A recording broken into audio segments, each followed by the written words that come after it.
Hey, what's going on, everybody? And thanks for joining us again. We're live, and boy, do we have an episode lined up for you. Good evening, thinkers and troublemakers. Welcome back to the Rethink Tank Live, the show that pokes the news with a stick just to see what crawls out. Tonight's lineup feels like someone hit shuffle on Civilization, and we're just here to make sense of the playlist. First up, Netflix, the company that once mailed DVDs in paper sleeves, is now trying to buy Warner Brothers Studios. That's right. The people who gave us Love on the Spectrum might soon own Batman and Harry Potter. Does anything else still remain in Hollywood? We are truly in the darkest timeline. Then, Australia has officially decided, you know what? Kids don't need the internet. Ever. They've passed legislation banning social media for anyone under the age of 16. Aussie teens are now living in 1998, and honestly, maybe they're onto something. And finally, hold on to your hot pockets. San Francisco is suing Kraft, Coca-Cola, and half the junk food aisle in the first ever lawsuit targeting ultra-processed foods. When the city that lets people poop on the sidewalk says your product is dangerous, then maybe, we're in uncharted territory. So strap in, because we're about to rethink everything.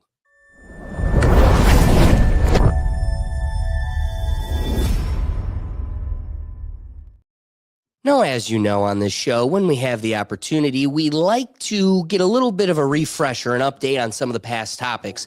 Now, if you recall, we had this kind chap, and I'm not even going to really say his name. It's like Pajama Man or something. It's some quirky chap. This is him, by the way, as your little reminder. Oh, this dude. This is the guy that... He's the one that stormed Ariana Grande and Cynthia Erivo, and in his past, he did it to Katy Perry on stage. It seems to be his shtick, beyond also being awkwardly autistic in public. But that's his bit. Yeah, that's his shtick. So, ironically, he goes to a Lady Gaga concert thinking this is going to fool anybody. They're on the lookout, bro. You just got headlines about a week and a half, 2-3 weeks ago. Now you're going to try to do it, Lady Gaga. This is the outfit he's trying to sneak through the public with. But he couldn't even do the mustache right. Rainbow glasses. He was this close. All black. I mean, he's rainbow glasses. That does fit in. Yeah, being in all black is the part that stands out at a Lady Gaga concert. But he also kept his hair. Really, if he really wanted to, he should have shaved his head if he really wanted to blend in. Well, the key is he got nabbed. Shocker. Looks exactly the same. Do you think they walked? Oh my God. Do you think they walked up to him and just grabbed the mustache and went, no! Just ripped it off. Pajama Man? Just you! Pajama Man. And then he rips out his little song and dance. Starts emoting. I love that this is them interrogating him. Just listen to the crowd. Where was this at? Lady Gaga. No, it said Suncorp Stadium. I don't know where that is, but I saw it said Suncorp Stadium. Yeah, it just sounds like he's all over, Europe. Australia. Oh my God, Australia hitting all the cylinders. He is Australian, though, to remind you. Okay. Yes. Oh, okay. So, circling back to a topic of today, Australia is hitting all the headlines. But I don't know if you heard the guy in the crowd rip his wig off. But it's just funny. This is the iconic look. This is me. I'm the Pajama Man. I'm the Pajama Man. You know what? Here's the question I need to know. How is he affording to do this? Yeah. You know what I mean? He's from Australia. I understand, you're there, right? But it's I highly doubt he's only been doing this. He's been banned in other countries, not Australia. Well, I'm betting he has family money. It's got to be. Probably. Look at how comfortable you look. That's in in a cool cafeteria, by the way. Of rich kids. Look at that background. Yeah. So, hold up. The shirt he's wearing is a $5,000 shirt. Yeah, I just noticed that too. Bro has the money to F around and find out. Pajama Man, yeah. That's what we're calling him. Here's the deal. The sad part is it works. Like, I don't want to live in a society where we encourage this type of behavior, but it inevitably gets our attention. I wonder how old he is, because once we get to that topic, I'm sure maybe he's not even allowed to see what's going on now. You're probably right. I don't know. Like, I highly doubt it. Like, Ricky, I'm pretty sure you were a part of our dialogue when we did the Cynthia Erivo bit. What do you make of our pajama man? Yeah, he got the time. He got the time and the money to be and money. I don't know. Like, he got the time and the money. Like, that's his shtick. Maybe making enough money off TikTok. I don't know. Do you recall that guy that is in prison right now in like, it's one of the South American countries. Went, like, the fast food places. Yes. Yeah. And he like would storm basketball courts, right. And like he was known for being a streaker.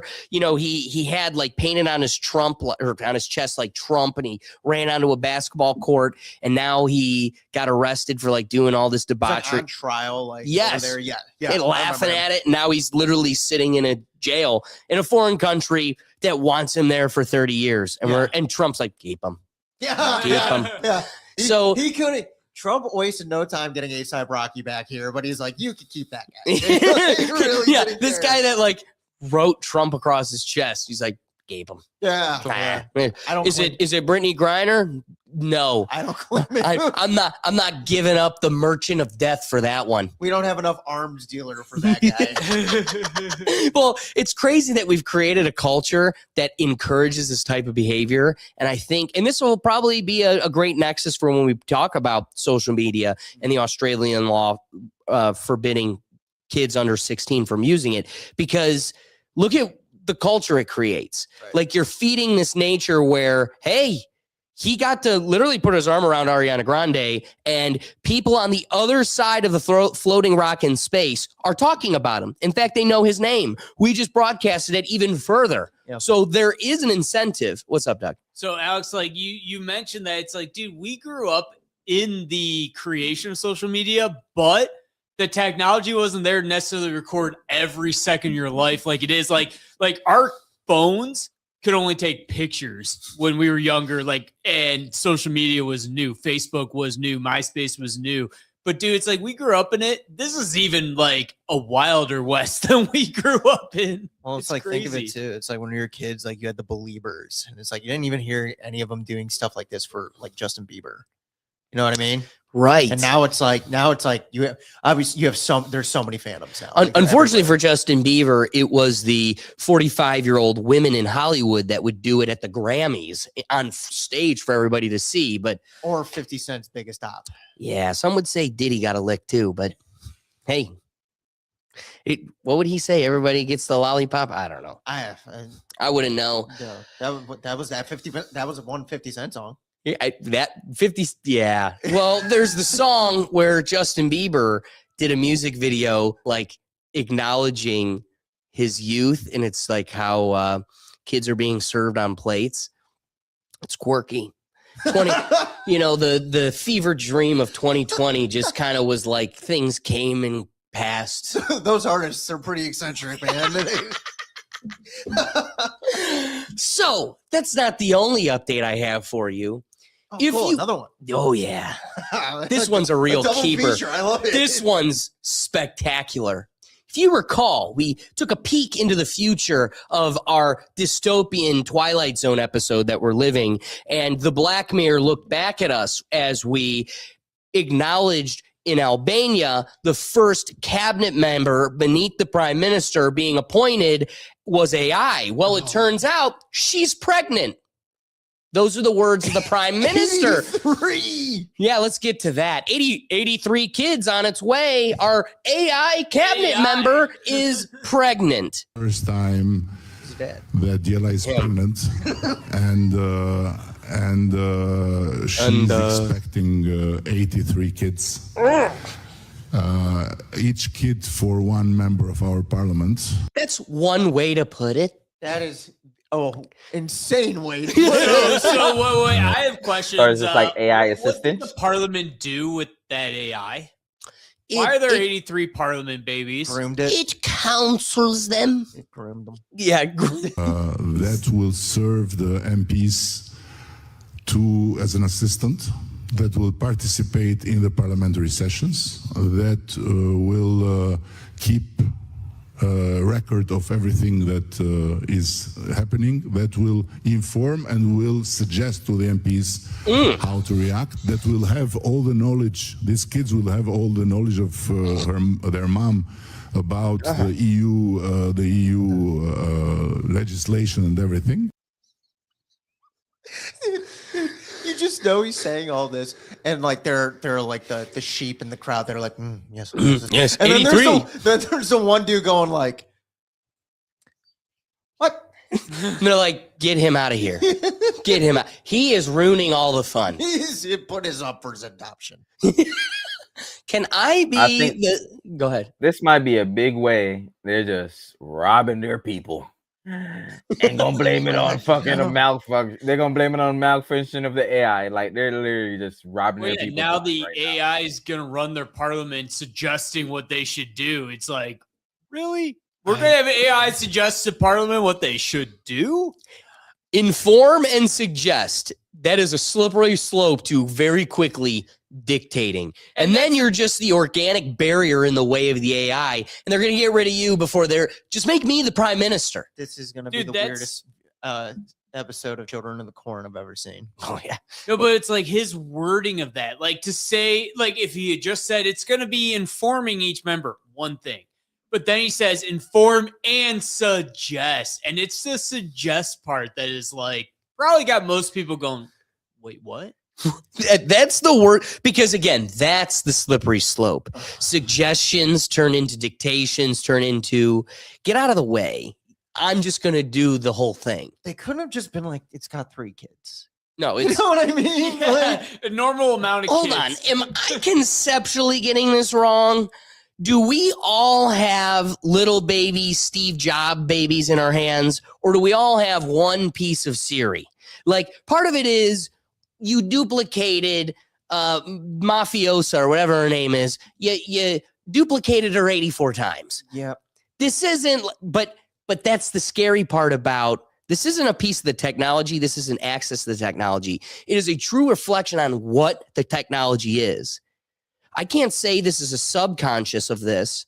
It's its own conscience. Yes. So we are now creating, it's what we have forced the foretellers of movies and entertainment, the prediction of our dystopian future. AI will own us. Think Terminator, think Running Man, think all these different versions of our future. Little did we know, we've all predicted one AI takes it over. We want Ohio, and we give it to them. Turns out there's 85 of them. Turns out it starts there. Then they just keep humping like rabbits, and then every nano that ever existed turns into the Terminator. I want a mommy AI and a daddy AI. Like they just start wording it like that.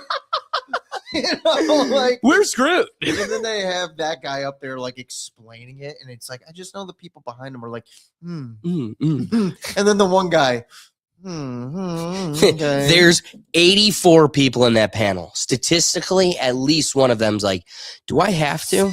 Do I have to adopt this kid? And then his pocket buzzes. He's like, all right, I'll take it. Statistically, one of them's the father. We can make you all daddies if you'd like. Oh, God. Maury. That's a show right there. That's got to be a show right there. Mr. Cook, you are the father. He starts running out. The AI phone's in his pocket. So we're cooked. I think that's a perfect opportunity to get into the heart of today's episode, because boy, do we have a doozy. Let's talk about the entertainment earthquake that could reshape Hollywood like it's Play-Doh set in the hands of a toddler.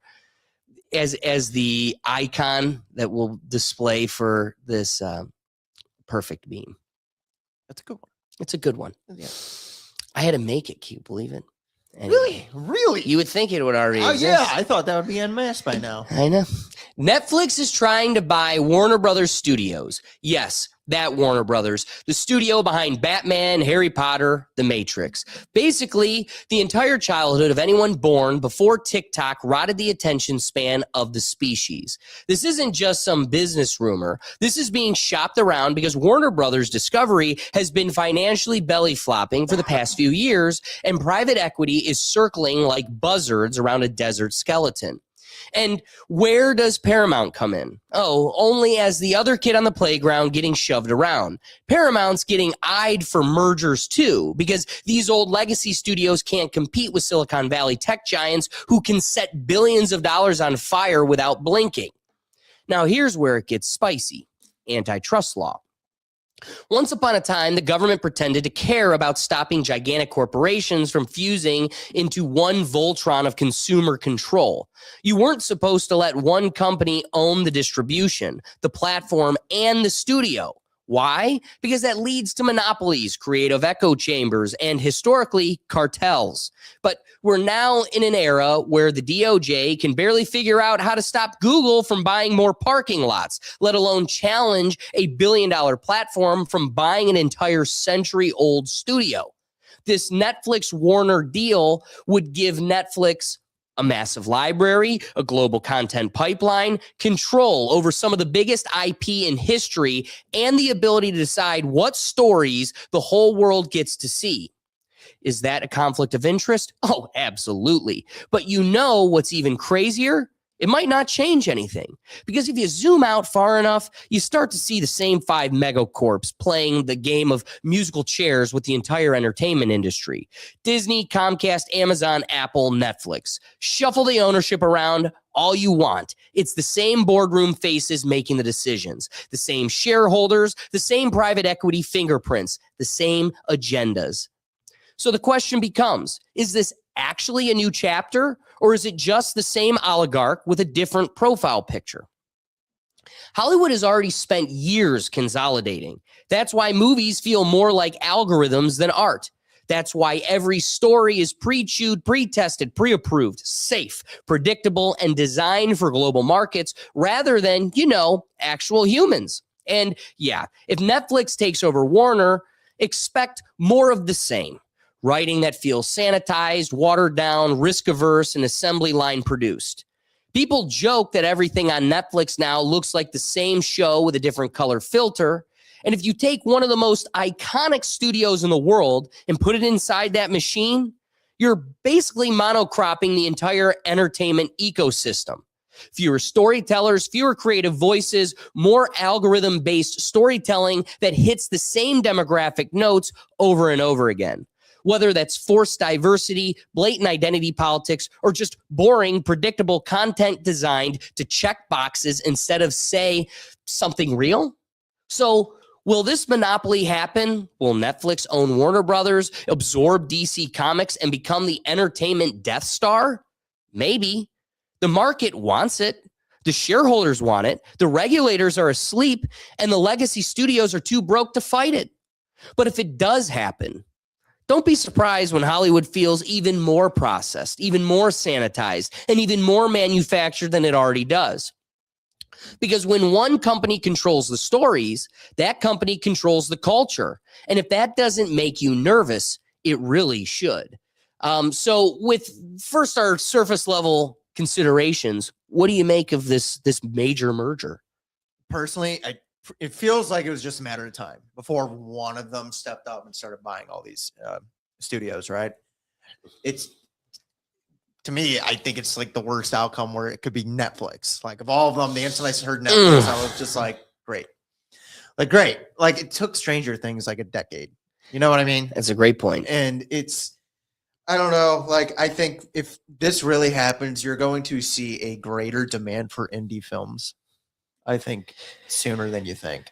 So, yeah. Well, yeah. You know and the demand there is already high. It's only high. going to get higher. Right. Yeah. Great point. It's just which maybe that's it. Maybe that's the course correction that naturally comes, that nature finds a way. What you're really seeing is just the complete and utter failure of Hollywood. Like, you're seeing it just completely, like, the golden age of Hollywood is dead and gone.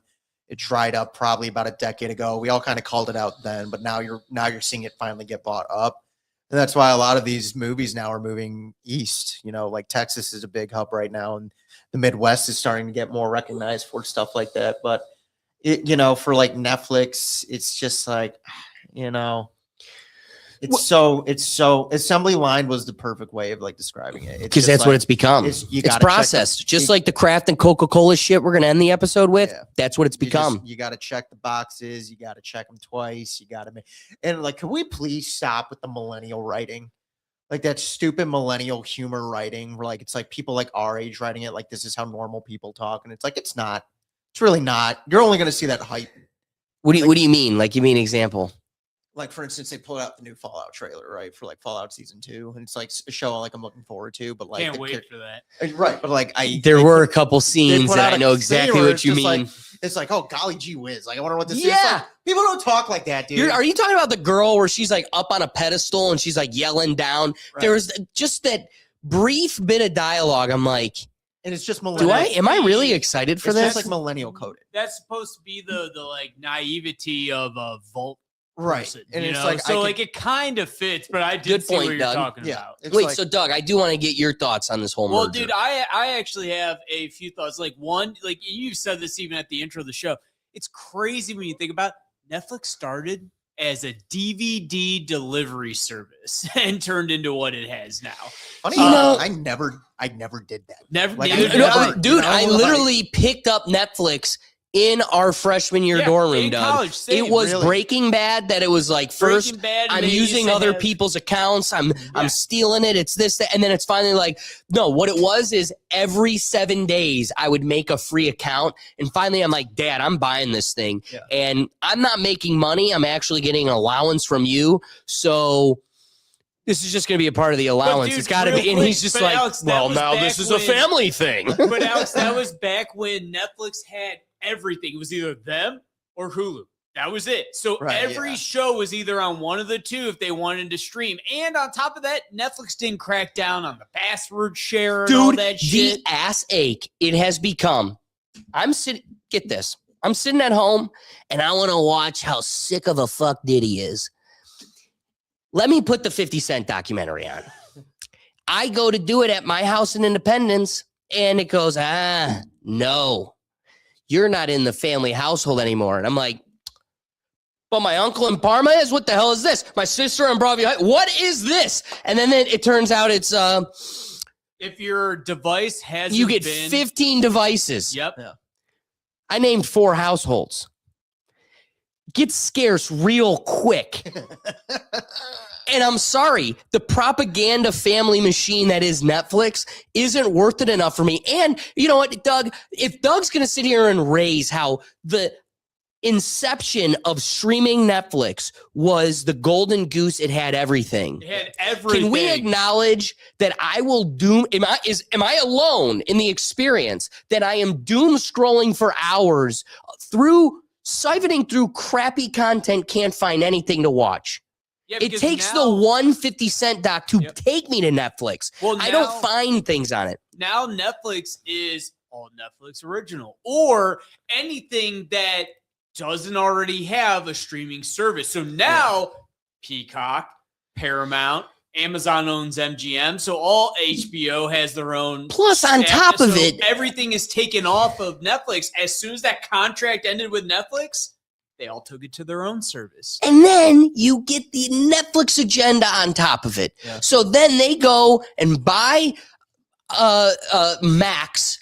So now they got HBO and instantly Harry Potter's a black chick. That. Boom. And then, not only that, did you hear Voldemort might be? It might be our very own Wicked Witch. Cynthia Erivo. Yeah. Wicked Witch. Wizarding World. Wicked Witch. I just wish they should just say screw it and get the guy who played Freddy Krueger. At this point, they should just change it all. Yeah. Dude, I want Ron to be Chinese. I want it all to be not what I want it to be. 100%. Then I'll buy into it. I'll be like, Hermione needs to be the Rock with an arm sleeve. Yes, just oh my giant God, the freaking Rock just shows up. It's Expecto Patronum.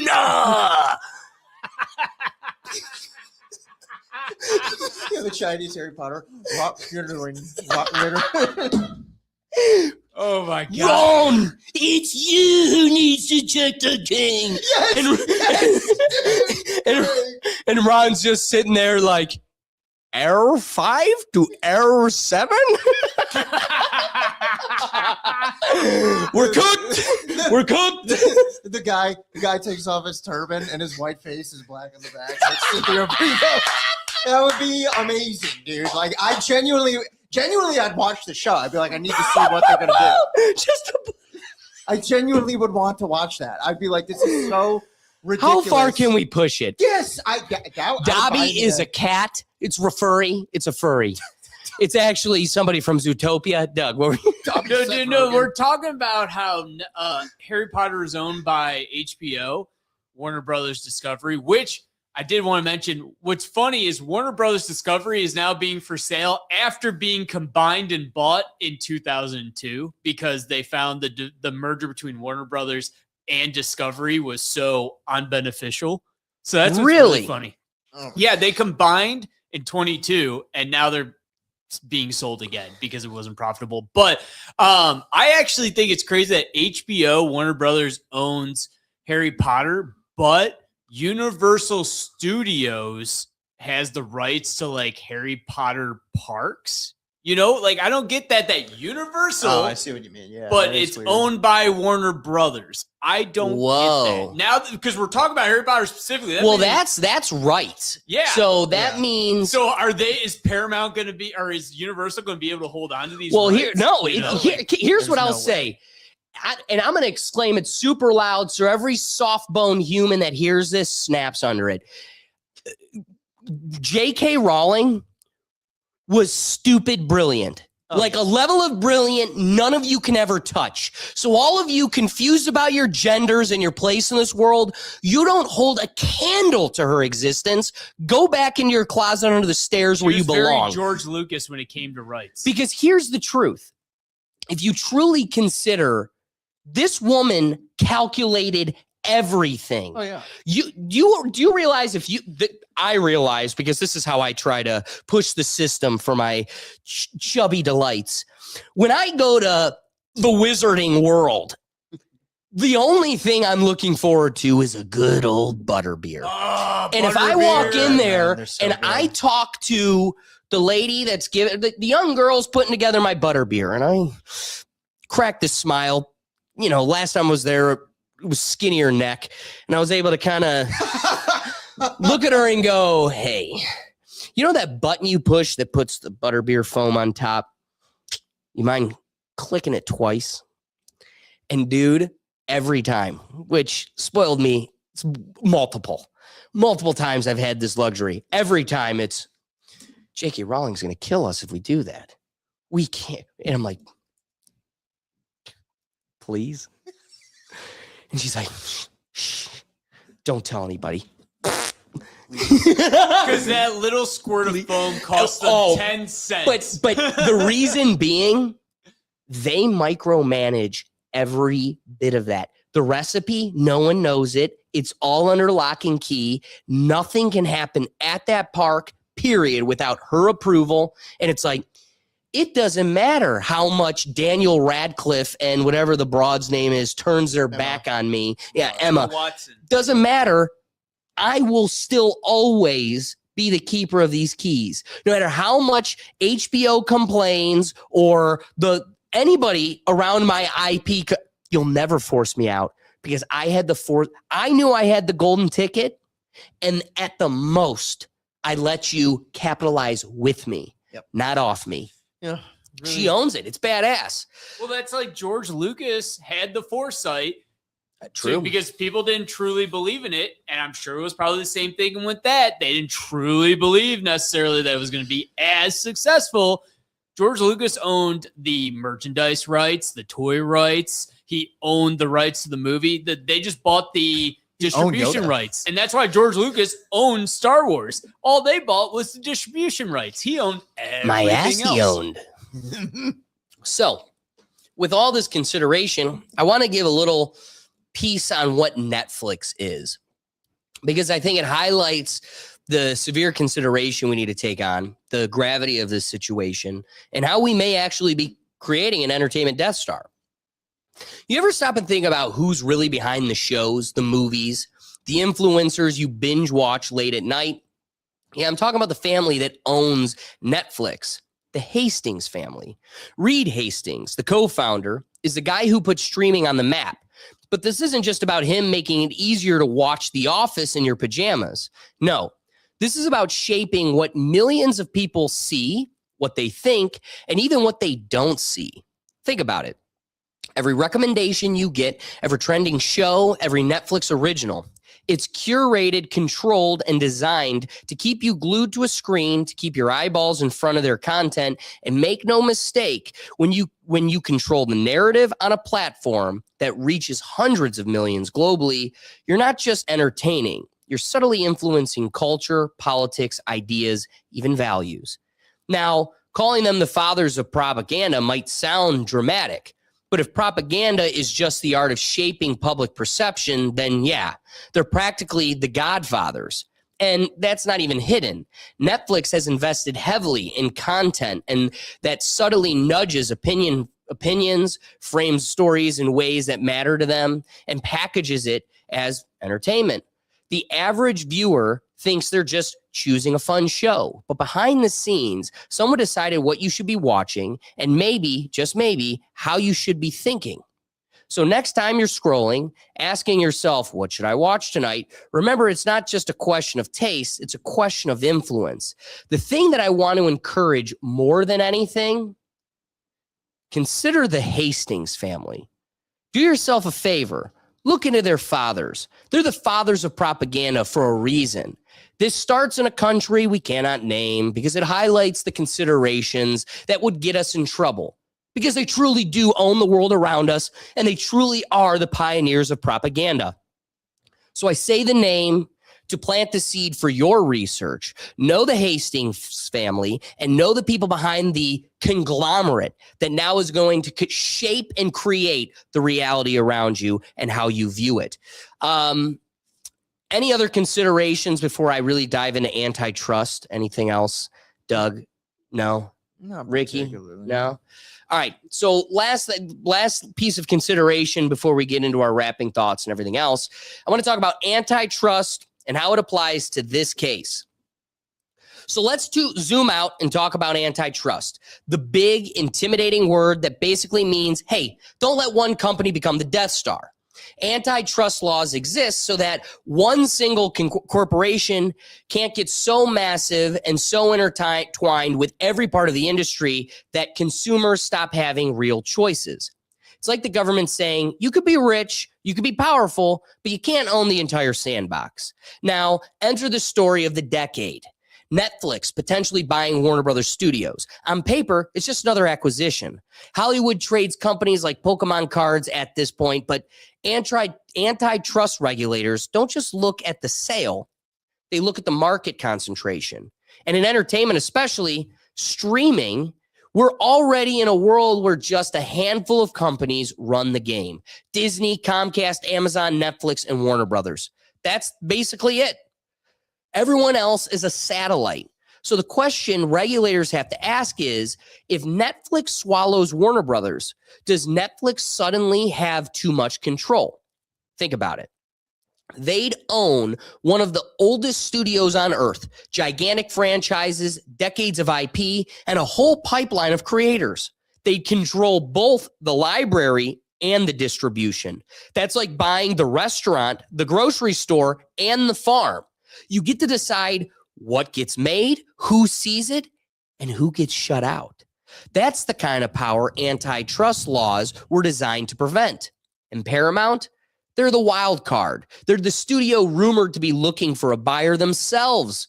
So regulators ask, if Netflix gets Warner Brothers, does that trigger a domino effect where every studio has to be bought by one of the tech giants just to survive? Suddenly, Amazon owns Paramount, Apple grabs Sony, and Hollywood becomes the world's most expensive episode of musical chairs. So, this case matters because it's not just about one merger. It's about whether we're okay with the entire entertainment landscape condensing into 3 or 4 mega companies that control what stories get told, who gets to tell them, what gets promoted, and what disappears. Antitrust is basically the referee yelling, hold on, time out. Are you competing or are you just absorbing the competition? And depending on how they rule on here, this could either be remembered as a harmless reshuffling of Hollywood deck or a moment one company got way too close to owning the entire table. So this is bigger than just kind of like Harry Potter is going to be gay. I may not like Netflix and their approach to things. This is more severe than that because it is ironic when Doug points out and highlights, these are the DVD guys that were just mailing DVDs. And now they're going to own everything.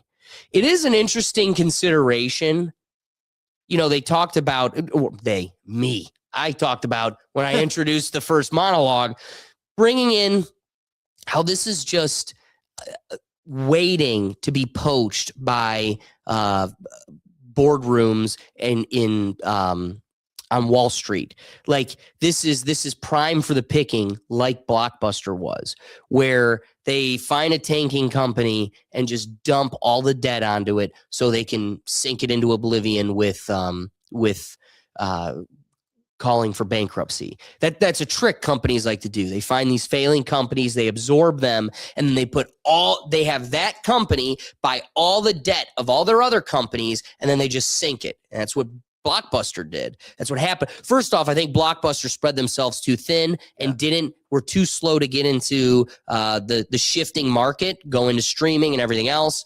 And because of that, they were primed for the picking, and money talks. So when investors come in and they go, we'll buy your shit right up, sells it up. But it's crazy to think Blockbuster had the edge on all of this, and Netflix came from nowhere and just took it over. And that's like the thing, like when you mentioned, like Netflix really has just been one giant domino effect leading up to this point. Yeah. Considering like what their conception was to like where they're at now. And then you look at like Blockbuster, like whenever I think of like I agree with you. I think Blockbuster spread themselves too thin. I just think of like the South Park episode when he buys a Blockbuster and she's just like on the phone, like on Halloween. She's like, oh, what are you guys doing? She's like, oh, you're going to watch Halloween? Oh, how are you going to watch it? Oh, on Netflix. And it's like, that's literally a joke in the show. And it's like, now we're to this point. And it's like, to me, it's like, do I think Netflix is going to buy them? Yeah. I just think it's been one giant domino effect leading up to here. Unfortunately, I just think it's an inevitability at this point.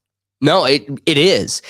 Unless the government steps in and does something. The scary part is they're invested in looking the other way. I saw an article about God, I forget what giant company it was. Maybe it was Warner Bros. Or Paramount. They contacted like the administration like days before to try and like. Right. Paramount was like, please. Yeah. Please. And then Netflix is like, we're just going to go higher. Yeah. We're just going to go. You can't keep up with this. Yeah. It's like, yeah, we all know where it's going. Which is crazy because then that is a strong conversation about government intervention. It's like if Netflix works hard enough to be able to keep moving the ceiling up, is it their fault? They competed in a capitalist society and they won. They're winning the game of Monopoly and soon they'll own the whole board. Is that their fault? Yeah, I don't see how the regulators could just come in and stop it. I agree. Doug, what's up? So we talked about how Amazon came from package delivery, DVD delivery. Well, Amazon came from an online bookstore and became what it is today. Well, a couple of years ago, Amazon bought MGM. That was a big thing at the time that this streaming service bought a studio because MGM was the only studio that didn't and one of the have first a streaming service. And they were the only ones that didn't have a streaming service. All of them were connected to a streaming service pretty much, Jeff Bezos is like, I'm going to turn it into a sports betting app. But I don't remember anyone at the time talking about Amazon buying MGM as a bad thing because MGM was smaller. They didn't already have a streaming footprint. I do think that was kind of different, but that's really what expanded Amazon's streaming footprint was buying a studio already established, And so it's like Netflix, which had been going off of either streaming rights or original content. They've never had a whole studio that they've owned. So I kind of look at it as kind of the same thing, But this is getting a lot more attention than the Amazon MGM. Yeah, but you know what? ever At did. least Amazon, this is them breaching the entertainment industry. They're in shipping, they're in But merchandise. they had but- Amazon Prime Okay, fair Sure, point. yeah, This sure. expanded Amazon Prime. to a studio. But I want to make the claim that the only thing that would take me to watch things on Amazon Prime is when they would isolate like that one finicky movie that used to be here on Netflix, over there on Hulu, and now it's like, You can I want rent to it. watch that movie. I can only watch it on Amazon. They got the rights like 3 years after everybody else is passing it around like your high school girlfriend. Okay, well then that's how they lock it in. I want to watch Employee of the Month, and it's not on anything. Exactly. You So know, it's like, yeah. shit, that's how you got me. Other than that, the only thing that took me to their platform were Amazon Originals, which I can name maybe 3. the Yeah. boys. The boys. And Fallout. what is it? Gen V, Gen which V. is the same show as The Boys. Also, they own the rights to Stargate, and Stargate is one of my favorite Doug, you're shows. alone in that one. but I mean, like, it's something like that's a big Right. thing there. So but I it's could like, see, like, here's the thing. Netflix is so It- grandiose. But it People also love it. feels like the MGM purchase was them getting into the entertainment industry because Amazon was so overlooked and irrelevant even at that time that it was like, it wasn't even expanding their library as much as like, oh, hey, you got a library now. Yeah, essentially now. Hey, look at you. Now this is basically the one with already a library going. We're buying the biggest library. Yeah. We're It's getting the real. largest It's one. literally like the Library of Alexandria going, we own all the libraries now. It's like you have all the world secrets nobody knows about too, buried underground. They're like, yeah, now we own your local One- Cleveland library too. One day, some peasant was walking to the merchants and looked by and saw like a for sale sign in front of What? the library for Alexandria, and he was like, "What's going on here?" Yeah, You know what I mean? true. Like that's kind of what it was. So, in conclusion, and first, let's acknowledge we got Brad Richardson. We're happy to have you, and Straight Bombs is in here too. The old TV model will not exist as soon as all the contracts finally run out. Yeah. It's true. Yeah. Cable But is also, dying. do we want cable? We don't. Because they were playing their own stupid Monopoly games. Yeah. You know what's funny? You suffocate me enough in the Sunday NFL ticket where it's like, now I don't want anything to do with cable. You could ironically get cable through these streaming services now. YouTube TV does more for me with football than when I paid $250 for the year to have Sunday NFL ticket. It was the worst. That was one of my worst financial decisions I've ever made. no, that makes me want to storm a Capitol. Okay, That's a messed up. That is a crime against society. I agree. $250 and still sometimes you'd be like, I can't give you that one. Whoa, wait, what? Yeah, sometimes they're like, well, this one's specifically blacked out. Yeah, I'm in Pennsylvania. Well, I need the Sunday NFL ticket because the cable doesn't give me the Browns. Go to click the Browns. Dude, that's like when I think you want the Steelers. when I was I in- don't. Dude, that's like when I was in Seattle, signed up for the Sunday NFL ticket, and then it told me all I could do was listen to the Browns Yeah. games. And I was like, cancel. Where's the I Molotov? immediately hit cancel because I signed up for the 7-day free trial and immediately hit cancel. The moment it said audio only, I was like, cancel. Yep. Somebody, You still paid your $250 already, but somebody, good. somebody No. at Netflix had that happen to them, and they're like, "Son of a bitch, we're buying Warner Brothers." let's get to our rapping thoughts here. First, let me ask you, what are your rapping thoughts, Will? Honestly, I really liked our idea for the Harry Potter show. So, I mean, if like that comes out of this, like That is a win. it's a win in some way. I don't know how good of a win it's gonna feel. It's gonna feel like it's the spoonful of sugar that helps the medicine go down. right. Yeah, like that's if you're gonna give me that, give me that. But it's an inevitability. I don't see how they stop this. It's like you said, like Paramount called the administration, and then Netflix immediately was just like, "Oh, you wanted more money?"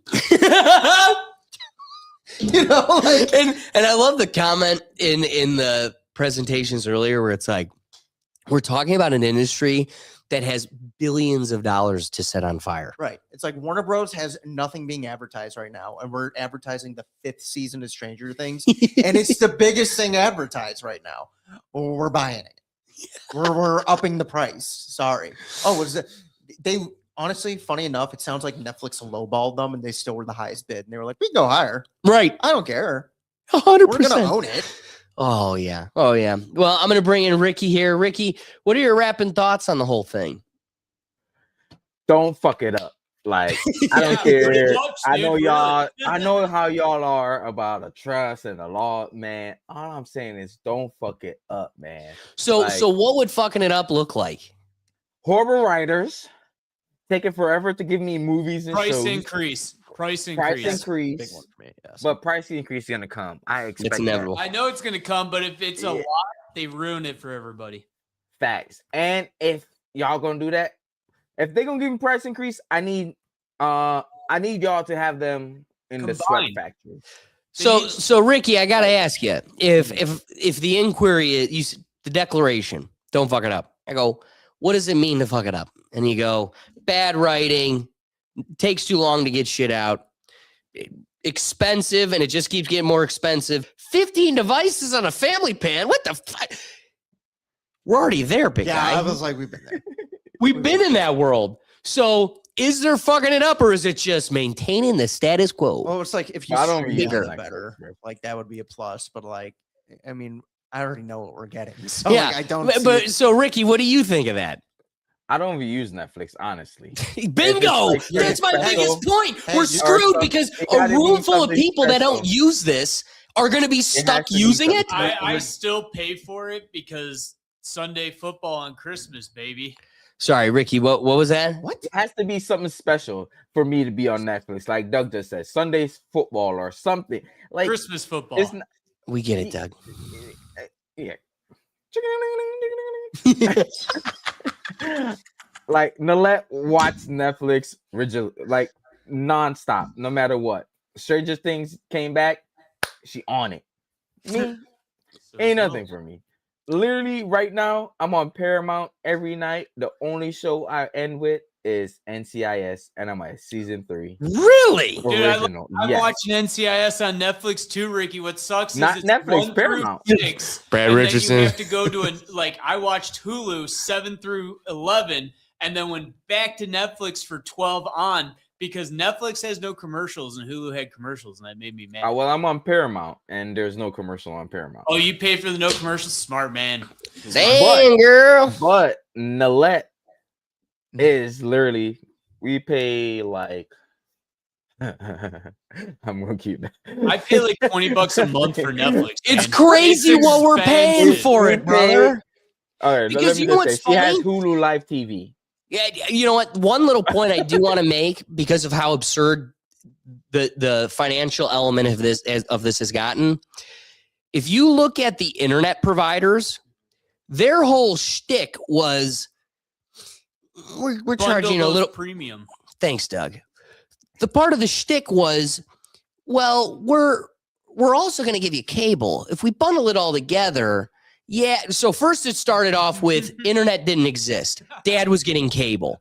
And then they're like, let us bundle this with telephone. internet. It's going to get a little bit Telephone, more, but too. it's okay. And then internet became more important. You needed it faster. You get rid of this dial-up shit. And it's like, yeah, your landline's gone. but we still want to give you the daytime news. So, and you don't want it as much as you want the internet. You want Yahoo Mail.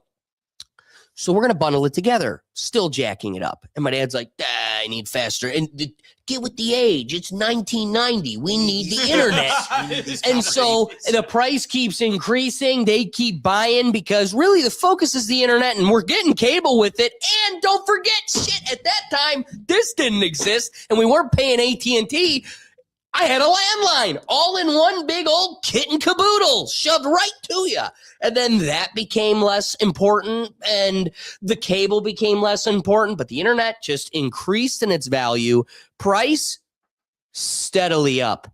Now it's, we just eliminated cable. You're paying AT&T over there for your phone, but we're still charging you more for that internet. There's no bundle. It's all in the internet. And so I got to go over here and pay Xfinity my full rectum. And then I got to go back to Netflix and give them whatever's remaining for everything. Here's the real question. Does the sleeping retard we call the government wake up when they finally go to buy the internet providers? No. No. They're gonna. Dude, once they buy the internet provider, they are legit full circle then. That's what I mean. Full Literally. circle. That would have to be the point someone goes, no. Here's what's crazy. I would hope at least. The Oh, at that analogy point, no used one's- earlier, I still stand by it. Right now, they're buying the restaurant, the food chain, the food supply, and the farmers. The day which will come, quote this, mark this, in the future, Rethink Tank still December reporting to 9th, you. We will 8/21. definitely re-pull this clip because soon they're going to be like, can we buy Monsanto seeds too? We're going to buy the seeds. We're gonna get that corn. So also. they'll own the restaurant, the distribution chain, the farmers, and then they'll even own the seed from its inception. And we'll just be like, oh, here, Daddy. I need to catch Love on the Spectrum this week. Oh, well, you can't miss it. You can't miss what they're up to. How could you Those miss it? kooky characters. you know, it's so weird. Is he going to get a girlfriend this time? Or is he gonna be a little awkward? You know, I cannot afford food today, and they're What, poisoning Stranger the Things water. season But 5 Stranger came out? Things is back before Grand Theft Auto 6. Doug, can I ask a question though? You said you have Netflix. Do you really have it all year? You pay for it all year just for the Sunday NFL Christmas? Well, like I've had it since college the longest time I got like grandfathered into the lowest price and the ad-free shit, and then I just never bothered to It was a cancel it. legacy. Well, yeah, but I'm still paying less than like what it is to get a new ad-free subscription because I've had it for so long. They tell me that it's like I get a legacy price, but also like my dad loves the Netflix, and so that's kind of the Netflix. main reason I've Remove kept the it going. It Is sounds because better. like my dad's cable, you know, they bundle their phone, internet, and cable. Like Alex said, my parents still have a landline because they bundle it all together. They get like HBO, Stars, and Showtime for free. So I was like, well, Dad, I'm using your HBO for Game of Thrones, and you're using the Netflix for this. It sounds like a fair exchange. So I've just kept it. But like every time I think about getting rid of it, something I see on there or some new series, like Alex said, like the Diddy shit, for example, some documentary like that draws me in. You know, it's like I was thinking about getting rid of it. Then I found the octopus murders on there, and I was like, that shit sucked me back in. So there's always something that draws me back in other than that. But my dad loves the Netflix, so I kind of keep it because he uses it. What were you going to say? No, just remove the. It sounds better. Yeah. All right, closing it out here. This whole Netflix Warner Brothers situation feels like a headline and even more like a symptom. A symptom of an entertainment industry so consolidated, so corporatized, so obsessed with control that the idea of independent creative voices is becoming an endangered species. Because here's the truth. Nobody in Hollywood likes saying it out loud. When one company owns the platform, the pipeline, the IP, the distribution, and the narrative, that's not entertainment. That's cultural engineering. And if Netflix gets Warner Brothers, that becomes the norm. Storytelling decisions won't be made by artists. They'll be made by spreadsheets, algorithms, and executives who haven't seen a real movie since 2008, but can tell you the demographic breakdown of a thumbnail. This isn't about whether Netflix is good or bad. This is about whether our culture gets to stay diverse, chaotic, expressive, risky, human, or whatever. Everything gets run through one corporate filter until it all tastes the same. So yeah, maybe Warner Brothers changes hands, maybe it doesn't. But the bigger question is this. If the same tiny group of companies controls all the stories, what does that do to us? What does that do to creativity? What does that do to culture? Maybe the real plot twist we need isn't who buys who, but whether we still have the guts to demand real art in a world addicted to corporate content. Can I have a wrapping thought to that, real quick? Please. Dude, realize how much AI content is going to be made from this? How many AI stories, AI, Can I tell you what's AI really breaking actors. us? Yeah. That's what I mean. Like, that's what I mean. As you were reading that, I hadn't considered it when our whole discussion. Up until then, I was like, wait a minute. They're going to utilize AI so much for these originals now. No, It's a fear. You're 100% I don't know for right. a fact, but like, why wouldn't they? Like, Especially at this point. We're spending all this money. We need And I own Batman. We have to have a quota of content we put How out about this? here. I own the IP rights of Val Kilmer dressed as Batman. Yeah. I own that. Sit in that. Yeah. He's passed. No, he's still around. He's still Oh, kicking. yeah, he's still He alive. just played Batman like a year or two ago. Funny enough. Well, yeah. He's sick, but like he's Well, still okay. alive. He's I only said Val Kilmer I'm thinking is in. I don't even think he's Wait, alive. no, wait. No, he he's may dead. have died He's dead. Y'all after. are dumb. He I'm may thinking have of Michael died after Keaton. Top I'm Gun thinking of a 2. different Batman. I'm After thinking of Top Gun Yes. 2, he I'm may thinking have of the died. other- No, actor Val Kilmer is Died not April alive. 1 of this year. He Yes. he passed away. I was Yeah. thinking of Michael Keaton. Okay. Well, because Yeah. Top Gun was a big appearance for him. That was So after all again, that. doubling down, there is a guy who no longer is alive. You own the rights to him in a Batman costume. Oh, they've already done that before. Like, look at Star Wars. They brought back dead characters before. Like Carrie Fisher was in the last Star Wars. No, movie. Or that guy, the general. Governor Mock Tarkin. Yeah. They used a CGI of his face, and there's currently a lawsuit. His family, They're his gonna estate lose. No, is they've suing already them on that. lost. No, Warner- they're gonna win. Netflix just bought him. No, dude, they're gonna win because that actor never agreed to have his likeness used after this was well before AI, internet, all that. There's no way there's any agreement anywhere that said they could use him after he died. That's why I think they're going to win. These current actors, they're in the age of this digital stuff where they're being scanned.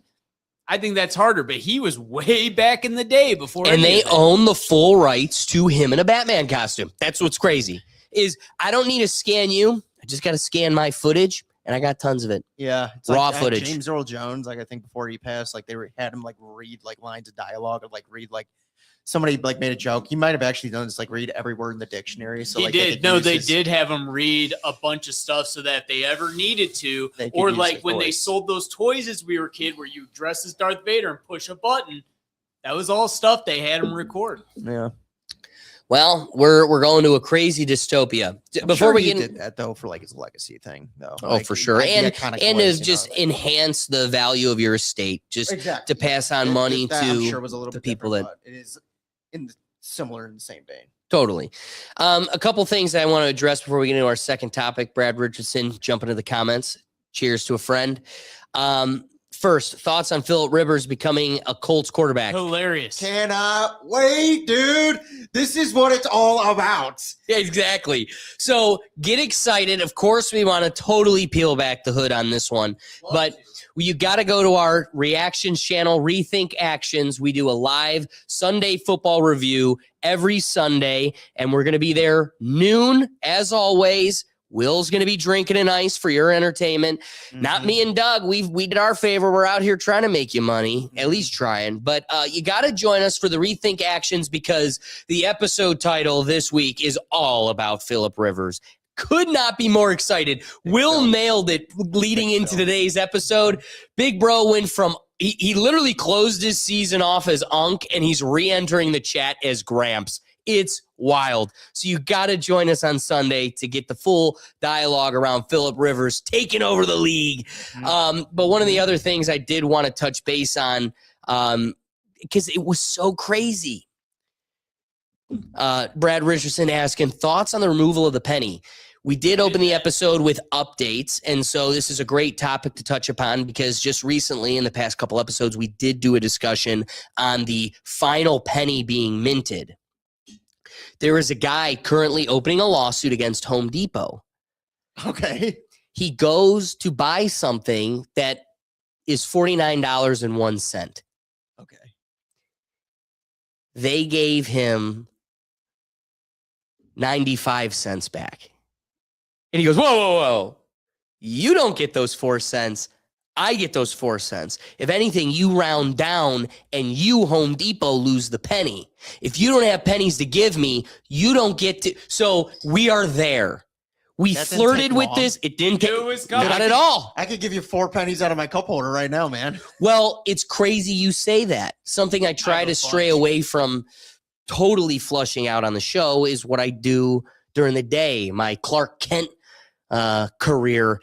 And as a clerk of court, running and managing a court, it's crazy. I'm in a clerk chat of all the other clerks across the state who manage their courts. And they're all scrambling. It's crazy. Really? Well, there's this one lady who's retiring who has been like the heart of all the clerks in Ohio. She's managed and organized the conferences for all the clerks. Mm-hmm. She is the tip of the spear, and she's retiring. She's totally, exhausted a full career, done an incredible job, and she's at the end of the road. The mice were scrambling. What do? I got to go to my cup holder. I ran home. I go to the bank. They don't have any pennies for me. What do I? And the person, I'm saying her name. She's just like, round down, move on. And that's going to have to be something we instill in our court moving forward too. What's it hasn't funny, hit us yet, but it'll hit us soon. Wait, Alex, what's funny is I literally said that on our show. I was like, they should round down. And we all agreed there's no way the businesses are going to round down. If anything, they're going to round up. That they should. Well, it's just funny that the instinct of your local government, which is the only piece that I still have mild faith in, right. They go, well, no shit, you just round down. We're the losers, not the public. Home Depot, fuck you. Oh, yeah. Those are my 4 cents now. Yeah. And you know what? Kudos to that guy. Yeah. Because it shouldn't come down to majority minority. If it was $49.04, we round up. If it's $49.02, we round down. No, the benefit should always go to the consumer, period. That's my position on this. Wait, Alex. So I agree with that. But here's where it comes in where maybe so some places are charging credit card fees. So if they had a fee to use a credit card, they'd bite the cost of those. Right. Bingo, Doug. Great point. So if they probably, their argument, but this is if Home Depot has a credit card charge, they might go, well, we're already giving you a discount to pay in cash. No, my argument is using the point you raised against them. The instinct of the market has been you absorb the cost. Yeah. It's never been that the consumer absorbs the cost. You can't say, well, if you use this charge over here, you get the benefit, and because we give them the benefit, you got to take the brunt over here. No. Totally different lane of commerce. The benefit should always go to the consumer. Let's take it a step further because Brad Richardson just wants to really hold the mirror up to us and prove that life is hell. Currency is going to be completely removed in a few years. That's a disgusting truth, and we should be totally petrified that we're going to go to a social credit score system. We're going to live in a world where all of currency is digitized. We will live in a George Orwellian world where cameras are micromanaging every movement, and you think one bad iota about God's chosen people, and your money's turned the fuck off. All because there were all those ice raids at Home Depot. They just got I don't know if I see the nexus there. I was just still on the Home Depot thing. I was like, I'm sure that's why they were just pissed. They're like, no, we're keeping those. But it is scary. It's scary that Brad Richardson, you're totally right. We're silly to be talking about currency that's going to be extinct in a decade. Do you think it's going to be extinct, or do you think they're going to be like, we're bringing it back? Dude, truthfully, it's crazy. Like today, I'm struggling to figure out what topics we'll pick, right? Like clearly Netflix, but the other ones, let's keep it fresh, but still engaging. Outside of the Netflix, it feels like a dull week. So yeah, a topic that I keep meaning to bring on, and clearly this is my understanding. I have a call to it. We need to address it. Have you seen the videos of people starving in China? No, dude, it's crazy. Because I do foresee like they're ahead of us. They're ahead of us in this human evolution because they live in a dictated market. Ours is a free market. They could just say, hey, we're doing this thing tomorrow. And these people can't argue against it. They're stuck. So what's going on in China? They started a social credit score system where everywhere you go, getting on the transportation, going into the store, going to buy something, just crossing the street, literally going from one street to another. They have these terminals that scan your face, and are you good with the government? Beep, green, you go on through. Did you talk about God's chosen people? Bah, you don't get to go on the bus today. And there are folks, so like I said, they're ahead of us because they get to dictate. They said, we're doing this. Well, what we'll experience when we get to that point is a faction of the people who are like, well, I'm never doing that. I'm not subscribing to this, and I'm not going to be a part of your social credit score system. As a result, they have been entirely cut out of society.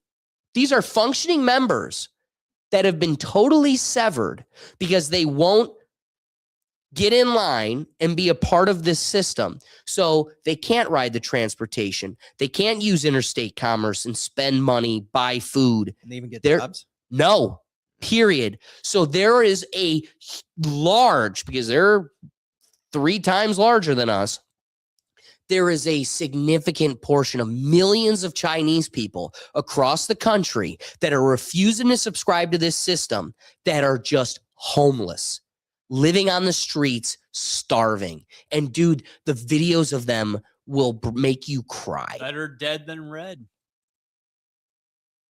That was their choice. And you know what? I stand by it. They are making the honorable decision.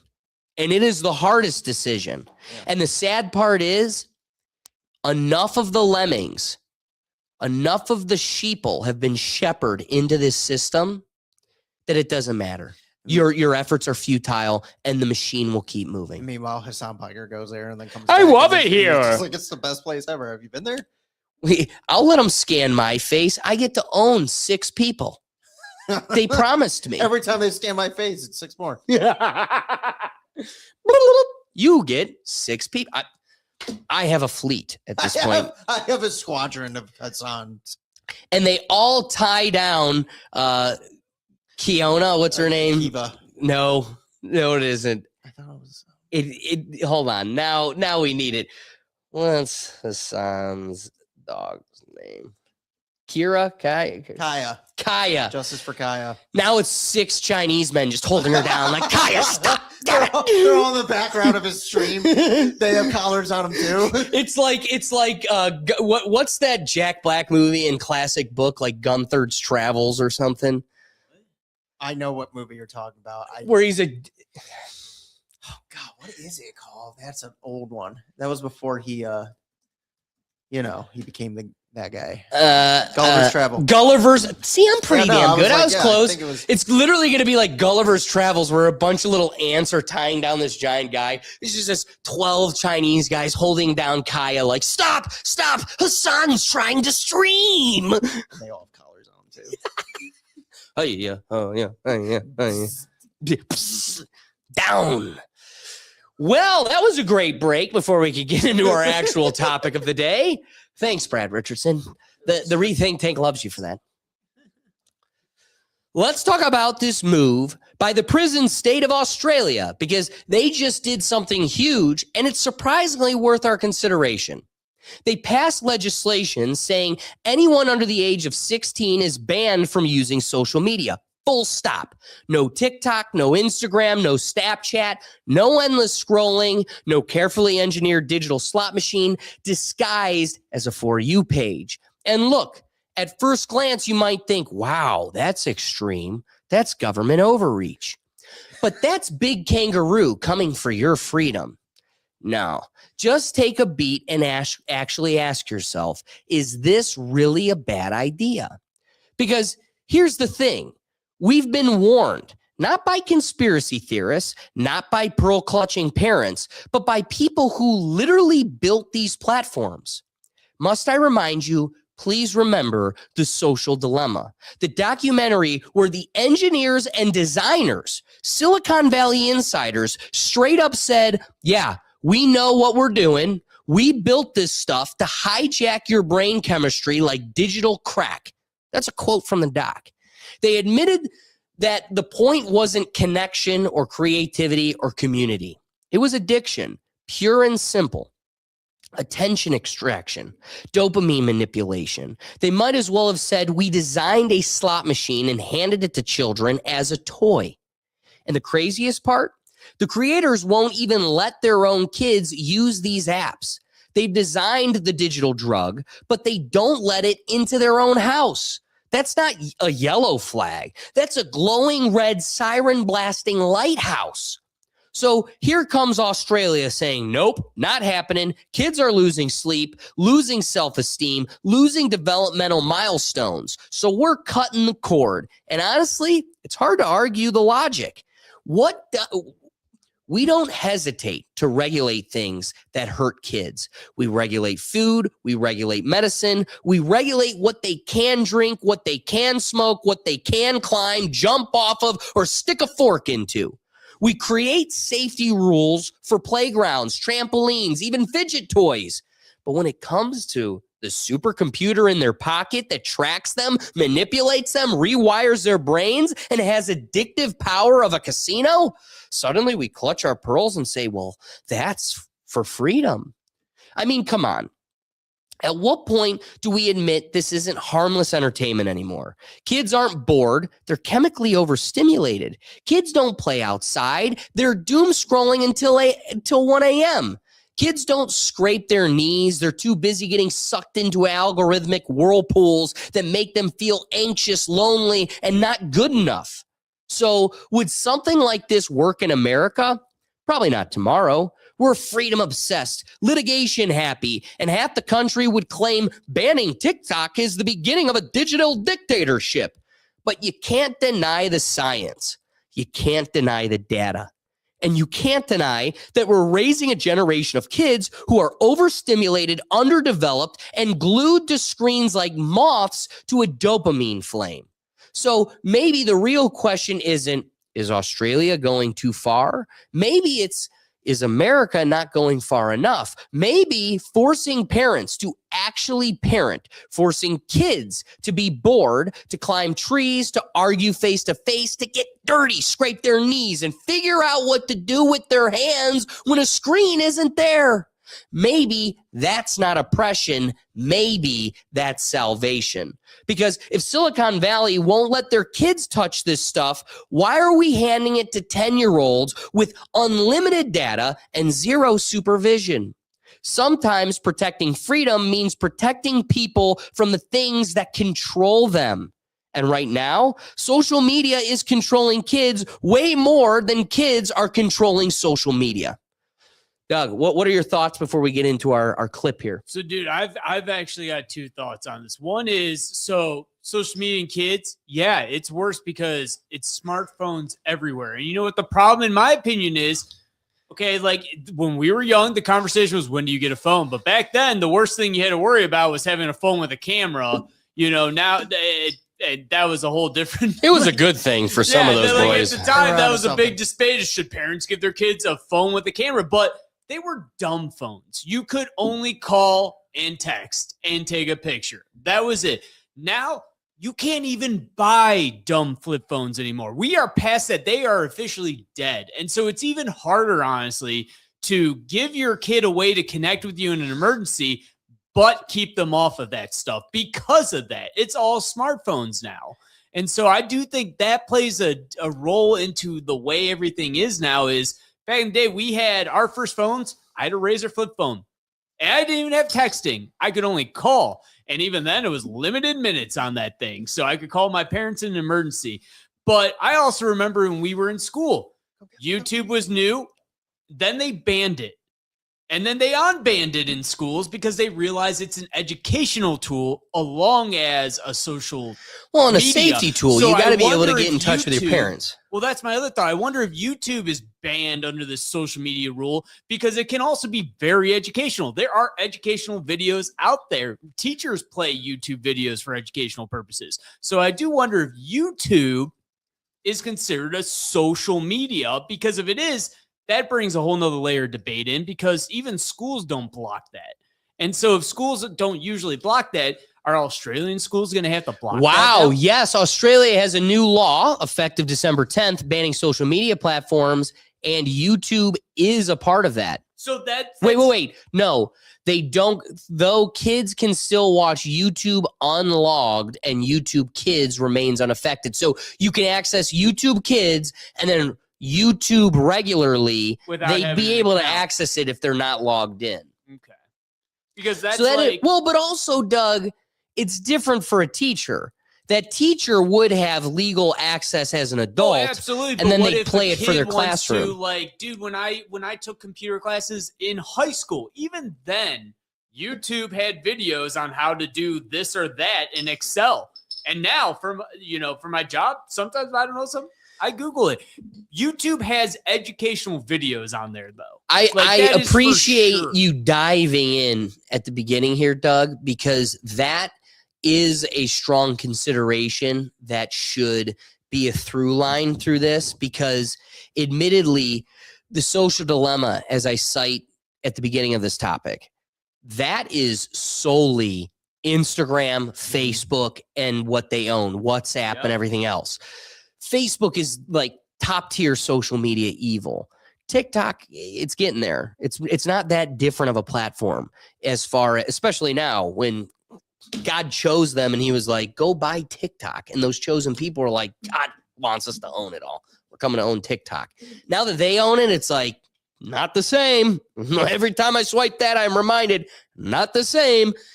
Snapchat, it's crazy what these kids are doing on Snapchat from the inception. It's like, whoa. A little too much. We access. thought A little too much access. And what's funny is they think, well, it's just going to Bobby and it disappears after 10 seconds. Don't. That is in a file in Snapchat headquarters, and there's a guy loving them. That's actually why he started the company. It's a Ponzi scheme. It's Spin- one giant Ponzi scheme. Turns out, also last name Maxwell. One of the things I did want to touch base on is Brad Richardson dropped a comment. At this point, they don't even really need schools because every kid has a device. Why pay for a school when in the snowy locations, there's only, you could just do it from your locale. Mm-hmm. Not trying to go all Candace Owens on everybody here, but when you start peeling back how the Maxwell daddy wrote all of our literature books, it's like, yeah, I don't need to get that education. You start seeing, the more you pull back the veil, the more you're like, just throw it all away. And I recognize why there is such a strong effort by local people to homeschool. What was one thing we totally prided ourselves at Brecksville, the community, till they say it? Blue ribbon school. We are we don't even know what that is. No, couldn't even tell you. Nope. But damn it, it was blue. But it's and it was a literally ribbon. a story tall printed on the side of the building. The president gave this to us 25 years ago. We are a blue ribbon. Like, yeah, before Nothing. we were It's even only digressed We and had to- gotten worse we from had there. to kiss it too. GBED, guys, get better every day. Woo. I knew you'd We're like that blue one. ribbon. I knew you'd like that one. How's it going? Thank you. So it's curious that I'm going through Brecksville in the Know community page, and there's parents debating like, Oh, I've seen. I've it too, homeschooled my kid and I want to know if anything changed. Should I put them back in the school? And everybody's like, no, get the fuck out of here. Yeah. And I'm like, the same blue ribbon school everybody was kissing the wall for? Everybody wants to pull it out and homeschool? The world's awakening. And so I love Brad Richardson's point because he's more like logistics. This is what makes sense. You've got access to it at your home. You've got access to cleaner, less regurgitated and agenda-driven education, you can have your finger on the pulse and have an idea of what your kid's being taught and the manner at which it's being taught. That's the future. The scary part is that was a more accessible lifestyle in my youth when a single parent could create a familial wealth that allowed for the other parent to stay home. Right. That's the necessity right now. And yet the economy has made it the least practical lifestyle. It's literally a daycare at this point. Yeah. It's literally a daycare. Parents, nail that. I just want to see. So you nailed it. Teachers can't parent these students. They'll run to their parents and I'm stuck with these monsters and I can't even correct their behavior or guide them appropriately. They miss all their homework and it instantly becomes racist. It's like, no, they actually just failed. Math is math. Yeah, no, math is racist. Declared by the state, mind you. That's what they think of you. That's not my words. I forgot. Theirs. And you're like, you know what? I need to vote for them again. They seem to have my interest at heart. When it comes to the Australians, I'm all in favor of making kids go back outside and poke stuff with sticks. Thank you. That's where this starts and ends. Yeah, go outside and sit on that generator you're not really sure if you should sit on or not. Build some character, damn it. You know what I mean? Like, bring that back. So true. The scary part of no schools is the lack of socializing. That's a huge piece. We learned that couple years ago, man. We learned how that affects. Yeah, we saw what, and you know what's crazy? Those people that got screwed by the pandemic, they only got screwed for like a touch. Yes. Like it's not like they're the Unabomber where they were totally isolated for like a decade of their life. It was just a couple years. It felt like just a couple years. And those couple years, because one, it shows how important early development is beyond any other part of your existence. And those couple years are more valuable than an entire decade later in life. Yeah. So for me, go outside, meet the neighborhood kids. Touch grass, Brad. Some fights. I agree. Brad play nailed some it. Pick up football, you know. Yeah. You know what I mean? Like just like little stuff like that. So, you know what? We before we could even get into the topic, Doug just threw us right in the whirlpool. I want to get into the declaration here. Here is one of the state officials exclaiming the oncoming legislation and some of the state rhetoric and or logic policy behind this decision. Week, Australia will become the first country in the world to ban under 16s from having social media accounts. With one law, we can protect Generation Alpha from being sucked into purgatory by predatory algorithms described by the man who created the feature as behavioural cocaine. Teenage addiction was not a bug, it was a design feature. And on 10 December, there are going to be withdrawal symptoms. Teenagers will be upset. True. Some will fight to get back on. Some will manage to find their way around the tech and keep their accounts. But I truly believe the short-term discomfort will be worth the long-term benefits. This law is world-leading, and countries around the world are taking our lead. Denmark, Greece, Romania, France, New Zealand, Malaysia, the European You lead nobody. Commission have all signalled intent to You're the prison state. introduce a minimum age for social media. American social psychologist and author of the book The Anxious Generation, Jonathan Haidt, said, Australia's law, our law, is by far the most important single piece of legislation ever enacted on planet Earth to protect children in the internet age. 7 out of 10 kids are suffering or witnessing harm online in Australia as we speak. That is what we are trying to fix. And yes, it will be difficult. We don't shy away from the fact this is a rough transition. But like I said, every single parent who has talked to me about this since I've been the Minister for Communications has said, thank you, do not back down, and thank you for being the bad guy. Thank you for allowing me not to be the bad guy. Thank you for allowing me to say, this is against the law. The government has made this law. So I asked them to draw strength. They asked them to ask their child to write to me, if that would be of any assistance. I do video messages to transmit this message, whatever it takes. But I do not for a second think that this isn't worth doing. Just not via Facebook Messenger, I guess. Messenger Kids is okay. You know what I would love though is if they had like Carl Urban as Billy Butcher to give these addresses now. Oh my God, that would. I would be take it awesome. more serious. No more social media. Oi, Huey, look at this. He just like bans all social media.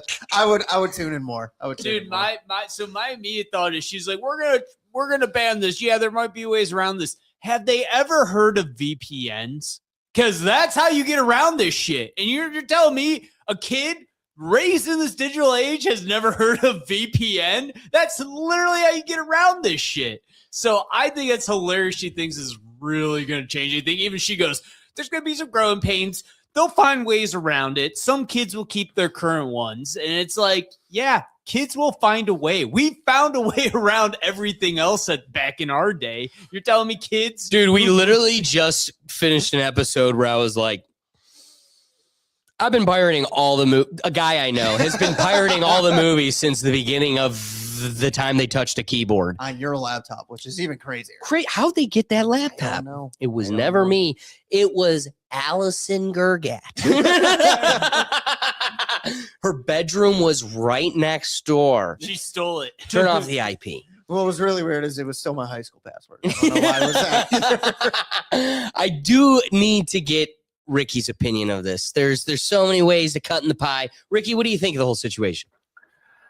Isn't the government being sued by two teens fighting against this? It's against true. their government.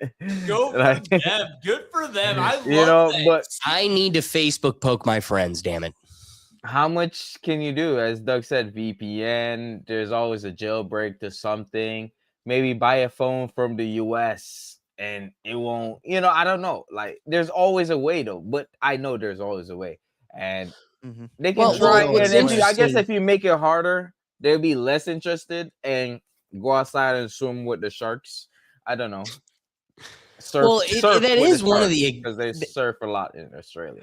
That is one of the acknowledgments of this representative we had here, which is they're gonna find ways, Yeah. but hopefully that hiccup time where like you're itching for the screen and you can't get it, hopefully that makes, even if you just get one or a handful of kids to reflect like, oh shit, like is this thing controlling me? They're not.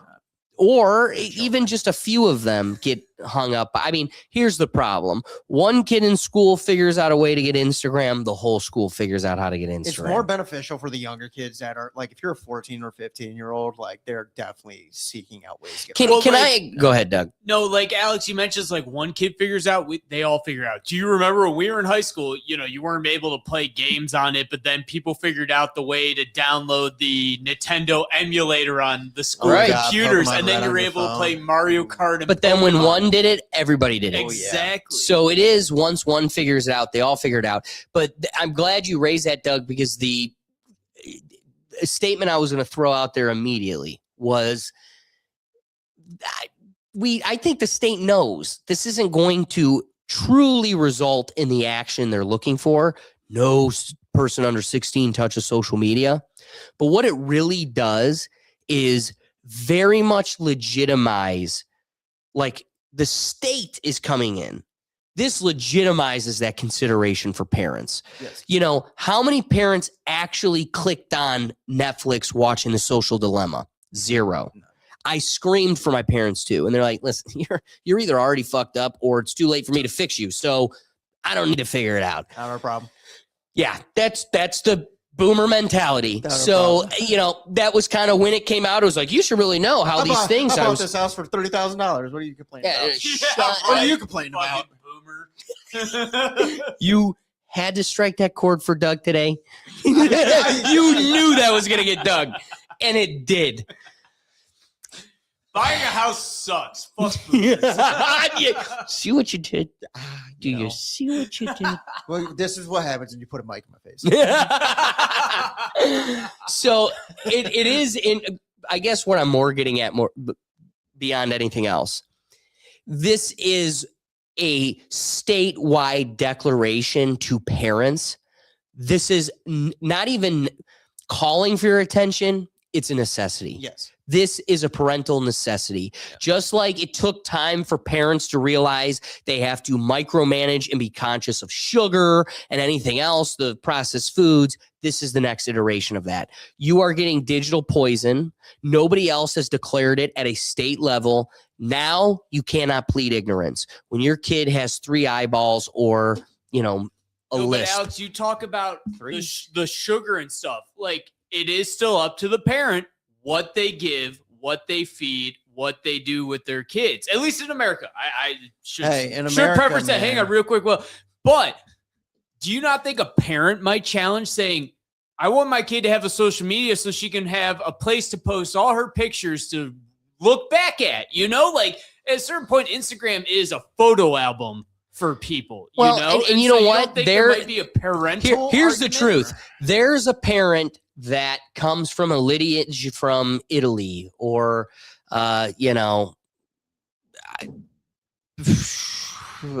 Sweden. Okay, go on. Yeah. Go And they go, well, where I come from, I was able to drink wine at 13. And it's like, guess what? I have yet to see a parent thrown in jail for slipping a glass of wine to their 15-year-old in their Ohio law household. states you can. Thank you, Doug. Yeah. Thank you, Doug. Like, But in a world where they slip it to their kid in their living room, that's not the state's business. The state doesn't even really get to a point where they're policing that territory. So this is let's force child use of social media into the gray.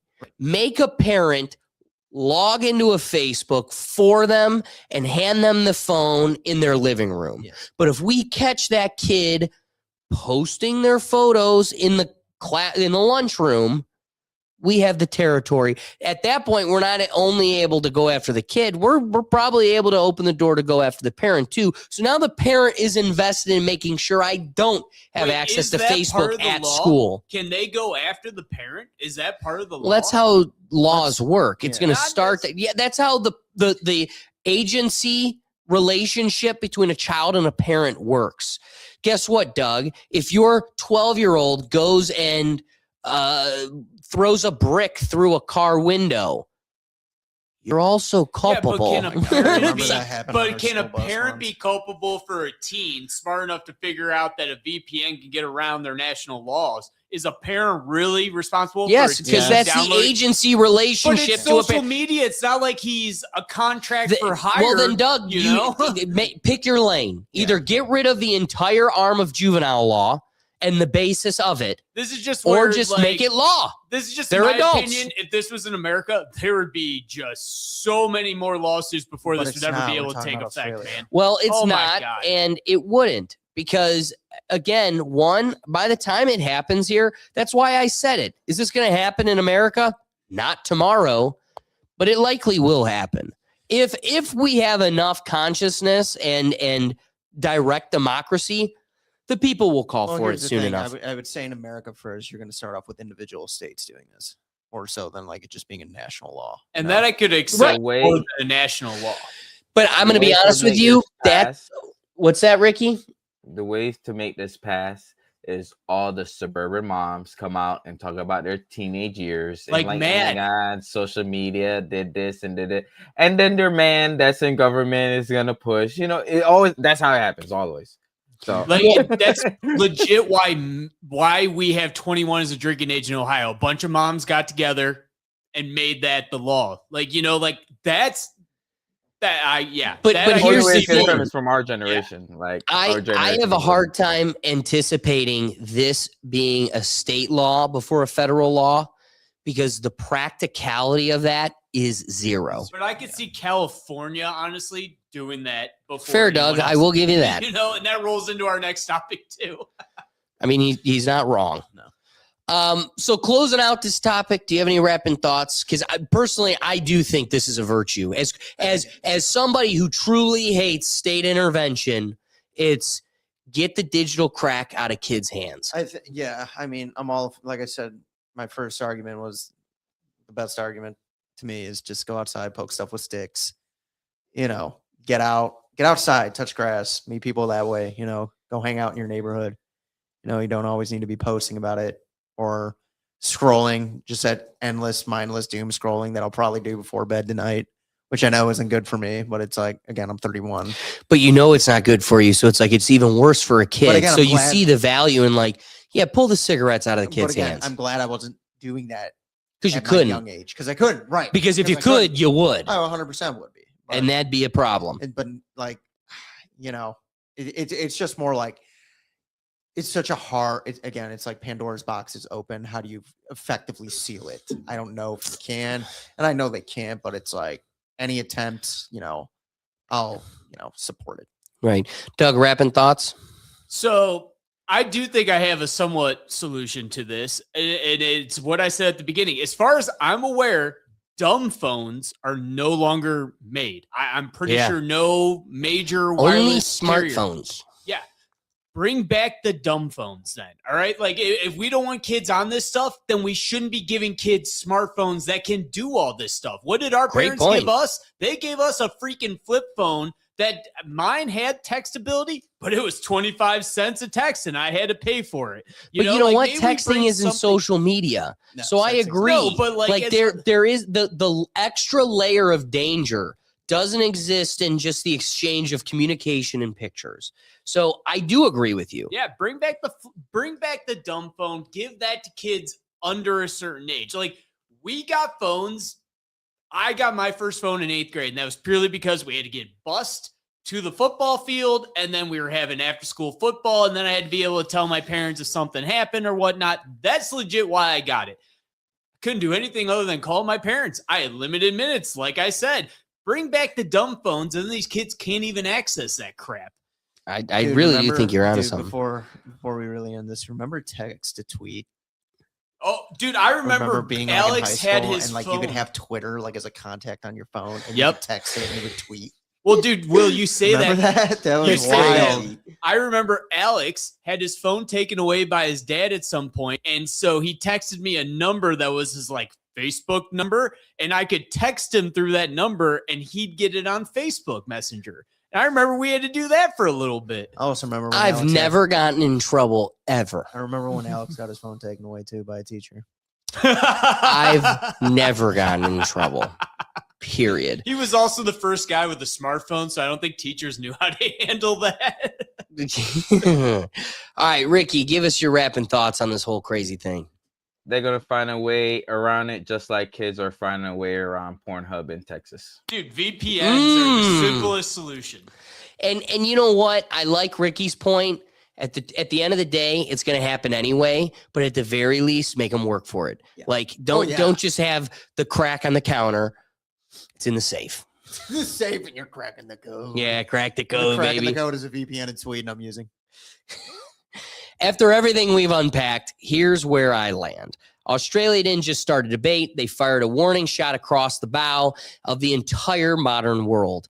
And the uncomfortable truth is this. It shouldn't take a government on the other side of the planet to remind us that kids aren't built to compete with billion-dollar attention harvesting machines. We've let Silicon Valley experiment on a whole entire generation like they're lab rats. And now that emotional meltdowns, anxiety spikes, sleep disorders, and collapsing self-esteem numbers are undeniable, now we clutch our pearls and wonder if it's too extreme to step in. Give me a break. Australia drew a line, and maybe we don't copy and paste their solution, but we can't pretend the problem doesn't exist anymore because the algorithms aren't parenting the kids, they're raising them. And the companies know it. The experts know it. The science knows it. The only people pretending otherwise are the ones making the money. So maybe, just maybe, it's time to stop letting tech companies treat children like clinical trials, and maybe it's time parents take the wheel again instead of handing their kids a glowing rectangle and hoping for the best. Kids need boredom. They need real-world danger. They need scraped knees, awkward conversations, sunlight, mud, imagination.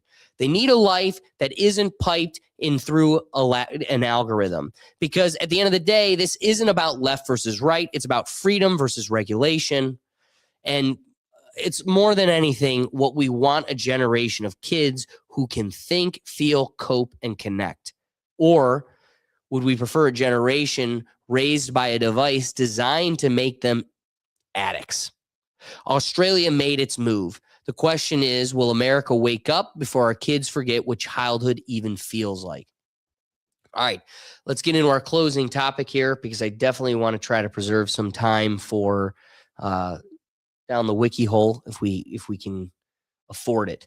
So getting into our last topic of the day here, it is a crazy one.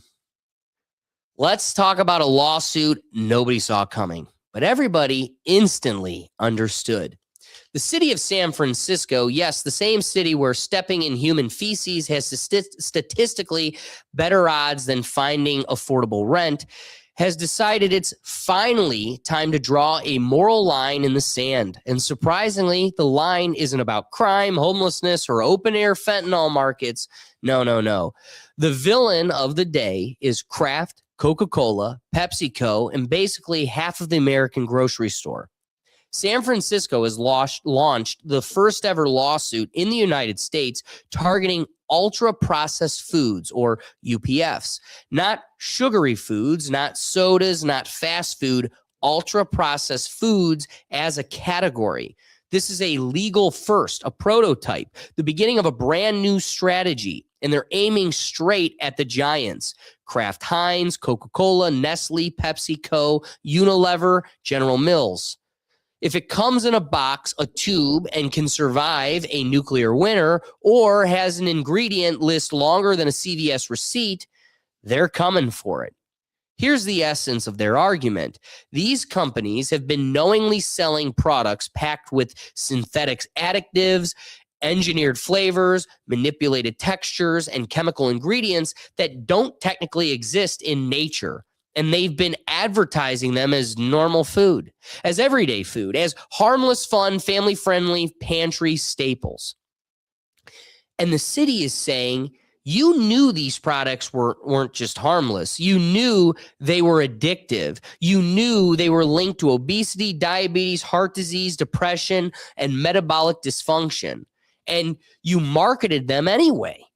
This lawsuit claims that UPFs essentially operate like a legal form of nicotine, engineered to keep you hooked and coming back for more, while wrecking your body slowly enough to single this event and should be the sole blamer.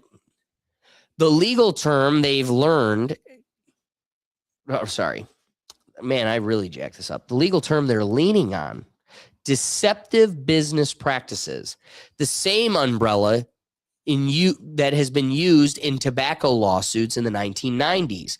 They're arguing that these companies didn't just sell unhealthy food. They created a food system where avoiding addiction requires superhuman discipline. And if you think that sounds extreme, well, welcome to 2025. We now have multiple studies showing that ultra-processed foods manipulate reward centers in the brain. They disrupt hunger hormones, spike inflammation, and create dependency-like cycles.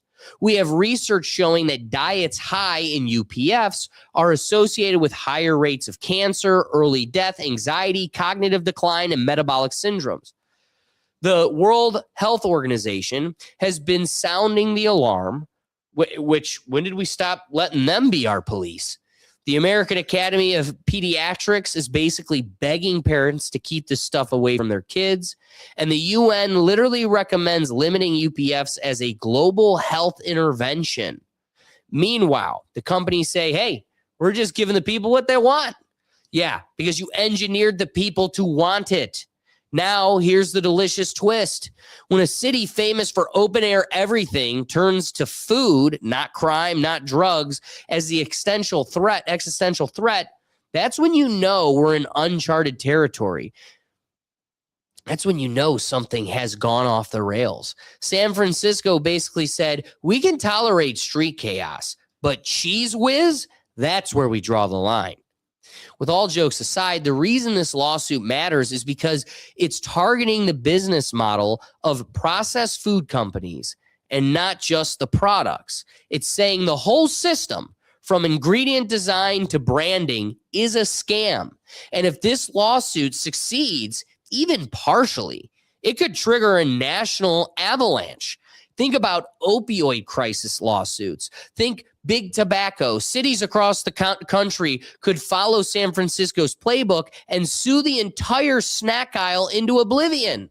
And let's be honest, America's health stats speak for themselves. We are sicker, heavier, more inflamed, and more mentally unstable than any generation before us. Kids have chronic illness that used to affect 60-year-olds. Teenagers have pre-diabetes. Adults feel like they're falling apart by 35. And what do all these trends have in common? Ultra-processed foods are woven into the picture like glue. So yes, the lawsuit is unprecedented, but is it surprising? Not even a little. When you turn your food supply into a chemistry experiment, eventually someone is going to notice. San Francisco, of all places, just happened to be the first. What do you got for me, Doug? Oh, dude, I've got some thoughts on this. So, first off, the immediate thought when it comes to this type of lawsuit, I immediately in my head think of like the New York City large cola ban back in like 2012 or whatever, which was eventually struck down by the courts. But like, in my opinion, telling me I can't order a extra large of something that's legal is different than going after the contents of the soda. So that's where it's like, all right, I thought the New York City thing was dumb. This has some merits because they're going after actually what's in it than the size I'm allowed to order, but I can still order it. That is interesting. But like immediately when that happened, that kind of came to my mind of that lawsuit ban. But also, dude, like you mentioned the processed foods increase in like cancer specifically. Dude, I've read recently colon cancer in young adults under 50 is rising to 5% annually. And you don't think that corresponds to, let's see, the older people with the lower rate, all right, they were eating less processed stuff Clean back food. in the day, actual foods back in the day. So you're telling me the younger people like us that grew up starting off with this ultra processed stuff, there's something there. And then it circles back to like going after what's in it versus how much I can eat makes more sense. You know, like that New York law telling me I can't order an extra large, but I can get a large. That makes no sense. But this makes more sense. Here's what I'll say. Something is in this kid's school lunch.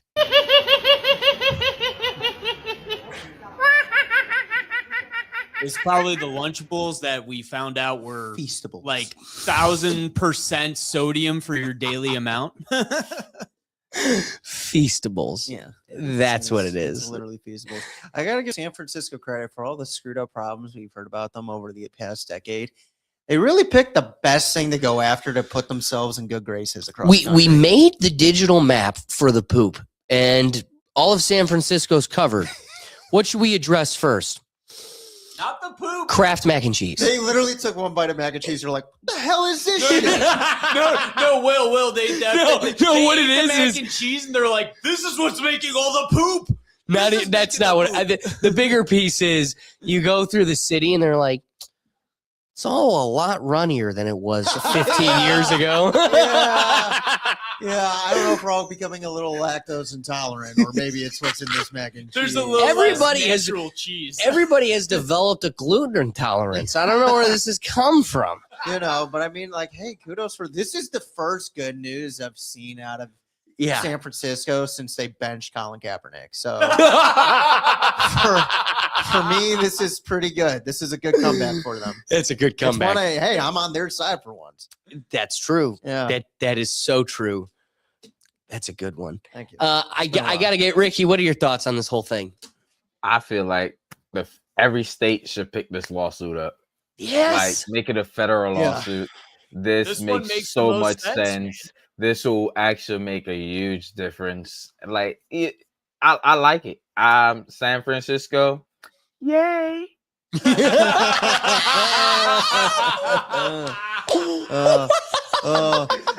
For being the biggest low-hanging fruit city in the entire country, like we have nothing but praise for them at the moment. Right, like the biggest win came from the shittiest city. Literally, all the jokes are there, and we're just like, I hope every country, every city picks this up. The truth is, we all really do need to go to like Cleveland and be like, what are you doing? Oh yeah, But we're building a football stadium. We're talking about. yeah, Like I would We think the literally saw this. states with a lot of farmers will go to this more because you have farmers, natural products, like not taken over by big corporations shooting up the chickens. I would think they would be on this more, or maybe more local farmers around the country would join the lawsuit. And when's Texas getting in on will this? force Yeah, all the some- farms that are in that area to move somewhere else, and then that just changes nothing. Well, let You know what I that mean? become the toxic. Like that can become Springfield, and the rest of us will live fine. Yeah. Like, go pump them full Put of your that Kraft dome over crap. them. Put that dome over them. Yeah. We Oh my don't God. need no Springfield. See, No, they're onto something. they're definitely. We doing just all we have to do is get Tom Hanks to say there's never a Springfield. That's all you got. We're not even gonna open that it. can of worms. I But could go without having Tom Hanks speak about what it. we need to do is put all of Unilever and Coca-Cola and Kraft in one locale. Not San Francisco, but somewhere in California. Ann Arbor. Ann Arbor's a good second. Ann Arbor's a whore. So we just put it all there. She deserves it. And then just put a dome. Yeah, just put it. And then it could just live on 300-year-old mac and cheese that never expires. Twinkies that never go bad. Oh my God, where's the Twinkie factory? Put it there. Yeah, just so it never put it gets out. there. Just right here on the source. We're cooked in about 3 minutes or less in your microwave. You wanted your Easy Mac? Oh my God, that's good. Easy Mac was my college meal. Your cheese is powder and water. I promise you, it's normal. in a plastic bowl being microwaved. Yeah. But I have no swimmers, and I just can't figure out why. Oh my God, it's too the jokes. We're cooked. It's This is a beautiful topic because there really isn't much more to unpack. No. We've done this topic a million times over in their own way. This is a very clear problem. We've exclaimed the problem in every faction we can find it.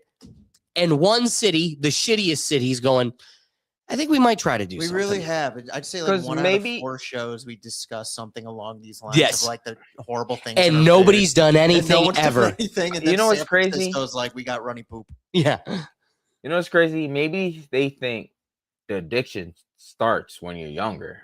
You first get addicted to the sweet stuff, then you want the spicy stuff. You I mean, know, but Ricky, and Cheetos ads on You Facebook. don't think Halloween gets kids addicted to that sugary sweet stuff? I mean, there's literally a holiday where all they do. Not is if you have a good record and parent get at free home stuff. that Listen, say, I'm taking offense. not if you have a good parent at home that say, all right, we're gonna donate half this and we're gonna ration this. No, I don't think so.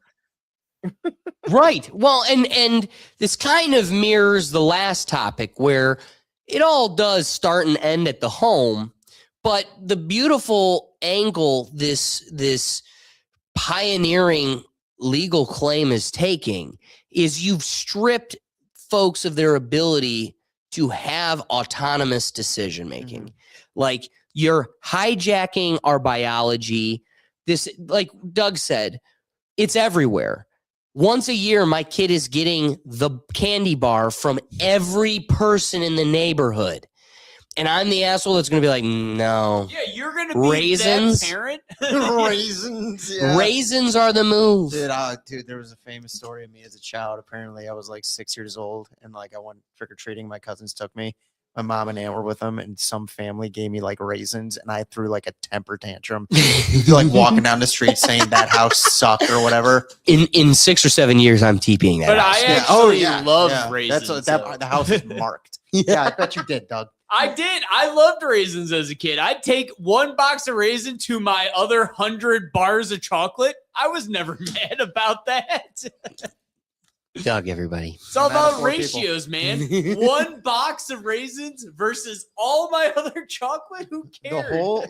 This whole thing though does trigger me to a certain degree because me as a 31-year-old free thinking individual does sometimes find himself in the local drug mart buying a 6-pack of fruit by the foot and eating the entire thing within an hour. It is a problem. Making one big bag of Gushers was a relief because that's what the box of Gushers were for me. If you look at the ounces, they're the exact same. So stop making me have 20 packets of I plastic don't want to everywhere. open this stuff. I don't need to open this 20 one. times. I've already made the decision. I'm blasting through this. You're ruining this, San Francisco. Also, it was a problem. I mean, there's something to reflect upon here. My parents took that very serious, and it was a treat that was like under lock and key. Problem with that is it never started being less addicting. It didn't stop being more intrusive in my biology. Ergo, the second I started getting paychecks of my own, look at me. I haven't stopped the Gushers. They put it under a lock and key, and you're like, unfortunately for them, I became quite the lockpick. Well, dude, Alex, fortunately for me, I became autonomous one day. I went to my buddy's house with kids, and his kid was doing cookie baking earlier. I get over there after their cookie bake. His kid is running around, just going, running around the house, sees me, running around the house, sees me again, like, they're like, yeah, she had a few cookies at the cookie baking. It's like, dude, sugar on kids is a terrible combination. It's true. Mm-hmm. And, you know, at least before there was a serious dialogue around it enough to where people tried to police it. Now it feels like these younger generations, it's so futile. The parents are like, have at it. I got a Feastable for you. have a field. What do you want? What doesn't have sugar at this point, man? What doesn't? He's just flossing. Parents are just giving them the candy just to watch them keep doing it. 6, 7, 6, 7, 6, 7. Shit, I will give you a Feastable if you stop. This is how I get my Feastables now. 6, 7, 6, 7. Jack and I have a Feastable 6, 7. It's too. Yeah. Hey, you know what? Good on San Francisco, though. Good on San Francisco. Cheers to the good people of the sunny state. Let me bring in Ricky. Look at, he's even doing it. I love it. I love it. So let's get into our rapping thoughts here. First, I'm going to go to Will, and we'll go to Ricky. Doug, if you have thoughts, we'll get them too. What are your rapping thoughts on the good old sunny state bringing us some pioneering legislation? Might be the best news out of that state in like 2 years. 2 or more? I'll give them benefit of the doubt. I'll round down like the penny. Fair. Yeah. Ricky, what are your rapping thoughts on the whole legislation consideration? Instead of the city of San Francisco, the state need to pick it up, and every state need to join on, especially Midwest states that have farmers and stuff like that. That does stuff normal, unlike these big corporations. We need it. I love it. I love it. Good kudos. Good way to close it. Doug, any rapping thoughts? Yeah, dude, I look at this almost like the recent federal government banning that red dye, whatever stuff that's been proven to be bad. Finally, you know, Europe had already banned this shit, and we're late to the draw. Maybe it does take a city, then a state, then multiple states to actually get the federal government to do this. Because we've already taken care of one. Why aren't we taking care of the rest of this shit? And just like red dye and this specific consideration, Doug raises a great point. Why does it take multiple cities to then get the state, to then need multiple states to then finally get Big Daddy federal government's attention? And financial interest is always what's driving it. So I guess more than anything, what I would want to highlight as a closing concept is, as always, I haven't said it to you enough. You vote with your views and you vote with your dollars. Well, real quick, Alex, hold on, real quick. The unique consideration that follows this, though, you vote with your views, you vote with your dollars. The reason why I believe this lawsuit is going to have as much momentum as it will is because they're picking on an even greater point. The biological hacking that this does, it truly has stripped you of that autonomous choice.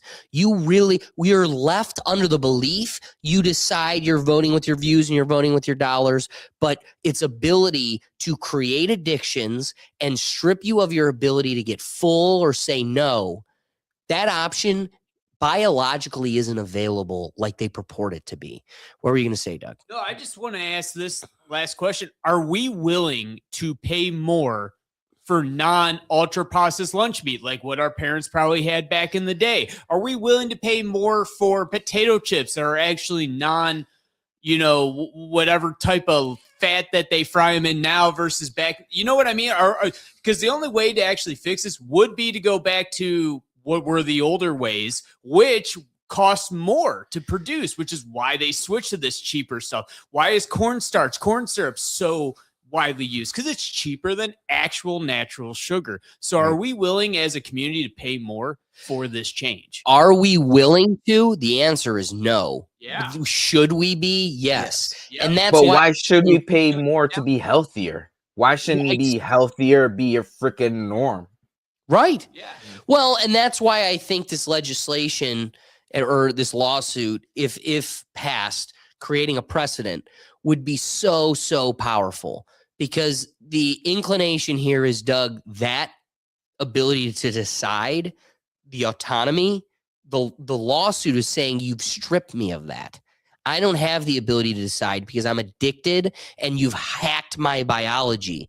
And if a court of law confirms that, oh man, the people were strengthened finally really for once. Quickly want to point out, even Ricky, in one of his comments here, he said companies need to go back to glass. Why? Because everything's in plastic. And as we've talked about multiple times, that plastic gets in the stuff and gets in you. And so like that even is something maybe that needs to be addressed almost in the same way. No, you're right. We need to demand that of our products for sure. So closing it out here. So when you zoom out from all of this, the lawsuit, the food giants, the engineered ingredients, the city's finally waking up, it becomes painfully obvious. This isn't about snacks. It's not about Oreos or juice boxes or microwave dinners. It's about a system that's been training us for decades to accept addiction as convenience and illness as normal. And the craziest part, we've been sold this whole thing with smiling mascots and feel-good commercials. San Francisco's lawsuit may look ridiculous on the surface, but the city with hundreds of real crises decides to pick a fight with Cheez-Its? Underneath all that, this is the first real shot across the bow at companies that have quietly shaped America's entire health trajectory. And maybe that's what it takes. Maybe it does take the city everyone loves to clown on to finally say, hey, maybe feeding the population industrial sludge with cartoon characters on the packaging wasn't the best long-term plan. Because at the end of the day, the science isn't subtle. Ultra-processed foods are wrecking us, not slowly, systemically. And the companies making billions off the damage knew exactly what they were doing. You don't create addiction by accident. You don't design foods that melt in the mouth or overrides society, spiking dopamine and keeping people buying more by coincidence. That's not culinary innovation. That's behavioral engineering. So if the lawsuit does anything at all, I hope it forces people to stop sleepwalking through the grocery aisle. Read labels, ask questions. Don't trust the front of the package. The truth is always buried in the fine print. And maybe the real message is just this. If we wait for the system to fix the system, we're going to be waiting forever. But if ordinary people start waking up, demanding real food, real transparency, and real accountability, that's when things change. Until then, the choice is simple. Either we keep letting corporations design our biology, or we finally decide to take our health back from the people who profit when it falls apart. All right, let's get into our closing bit here. We need something fun. We haven't done this in a little bit. So as much as I'd like to go to the wheel, I want to have some fun. And I want to test the studio folks here with a game of Down the Wiki Hole. For the folks that are new to the show or don't know how to play the game, we start at a wiki page, and it's for a person, could be dead, could be alive, who knows. We start with a common figure, a person that people should know, and we click 5 pages away from there. And you'd be amazed how far off in the weeds we may be able to get. So we start at page 5 and we slowly work our way back to the person. Each person for each round, there's 5, Will, Doug, and Ricky can either ask a question or take a guess. Their goal to play off of each other's questions and inquiries to find who is the original person we're guessing for. Oh my God, Ricky. It's a good question. It's a good question. And you might have to save it. So we're going to go through one by one, starting with round one. This is where you can decide to ask a question or take a guess. Some would say you should probably just start with a guess. Here's where we're starting. Joseph Pulitzer. I was waiting. He's for that known. person. He's known for the Pulitzer Prize, right? The Pulitzer Award. He's a Hungarian American politician and a newspaper publisher. Starting with you, Will. Do you have a question you'd like to ask, or do you want to take a guess? Is it a boy? Yes, male. Thank you. Male, yes. It's a guy, guys. It's a guy, guys. All right, Doug, take a guess or take a guess. Is the male a Pulitzer Prize winner? I'm going to be honest with you. I don't know. Right here, I could, you know what? Let me tell you. Well, if you got to it, I mean, I would imagine, but I don't think so. I'm going to go on a limb and say no. But let me confirm for you. Remember, guys, we're all on the same team here. We're all trying to figure this out. I'm going to say no, but I mean, I just had to Who is ask. it? I'll look hard no. Hard no. Hard no, guys. Has not won a Pulitzer Prize. Hard no, guys. Okay, so just the way he worded that sentence, this individual's alive, by the way. How do you know? Has not won. Yeah, they never have. They could have lived an entire lifespan. You would have said hadn't won. Hey, you could operate off an assumption, or you could get the declaration by asking the question. Best, Alex, so. Hey, it's a good way of looking I know at this it. man is very precise with his choice of words. Maybe Ricky. Or he made a mistake. I don't know. I can only give you the confirmations in your inquiry. Ricky. Just ask if they're alive. Is this person in politics? No. Not even a little bit, actually. Which good for them. Okay, so now we're back to round two. We're getting one page closer to the person.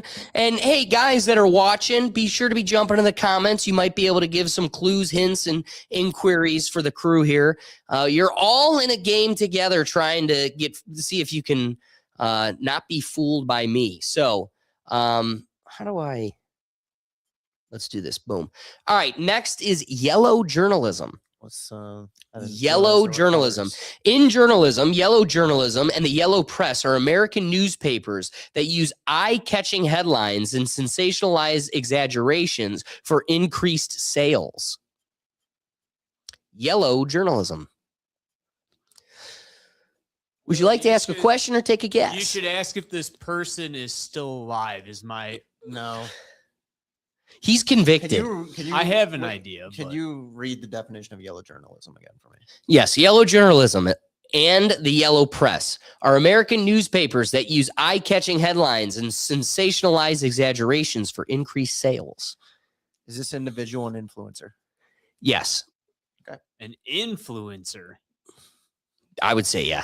You want to know why I asked that? Meaning social media Yes, influencer? I just want to. I'm just going by. Doug, let me flesh out why I asked that question. When I heard yellow journalism and this individual hasn't won a Pulitzer Prize, I'm thinking in my head, I was like, okay, this individual probably wants to grab your attention while. Wait, but remember Ricky's question, which is this person is not political. No. But that's what I mean. Like, it could be like a YouTube thumbnail individual or something like that. Oh, like God. that's This why made I my asked. next question harder then. Well, it's coming to you. Taking a question, or you want to take a guess? That's why I asked that question. I was like, this person is trying to be sensational. Doesn't have to be political. So they're an influencer. I didn't say that they're sensational. No, but they may be. Yeah. Is this person still alive? Yes. Okay. Ricky, coming to you. Do you want to take a guess or ask a question? Alive influencer, not a Pulitzer Prize winner, and male, right? Is this person in between their 30s and 40s? Yes. I'm right off the bat. I say yes, but let me just confirm.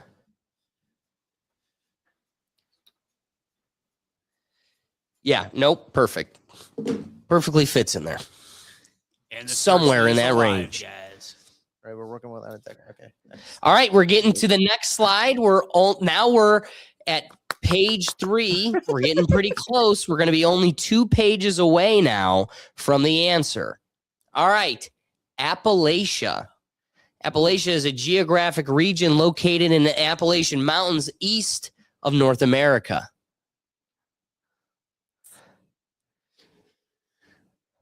Which is crazy that yellow journalism is under this one of all things, but it is. Well,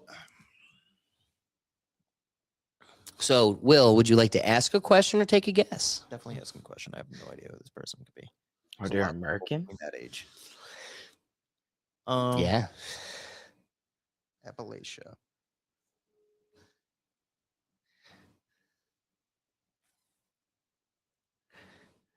You guys have any input you'd like me to ask? Are they American?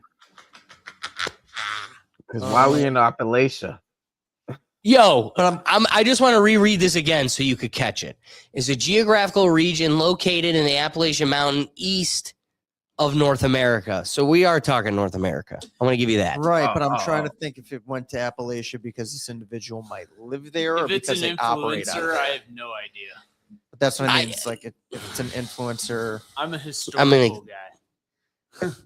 All I know is Doug is going to find the longest stick and sit on it when he knows who this is and pretended he would never guess who this could be.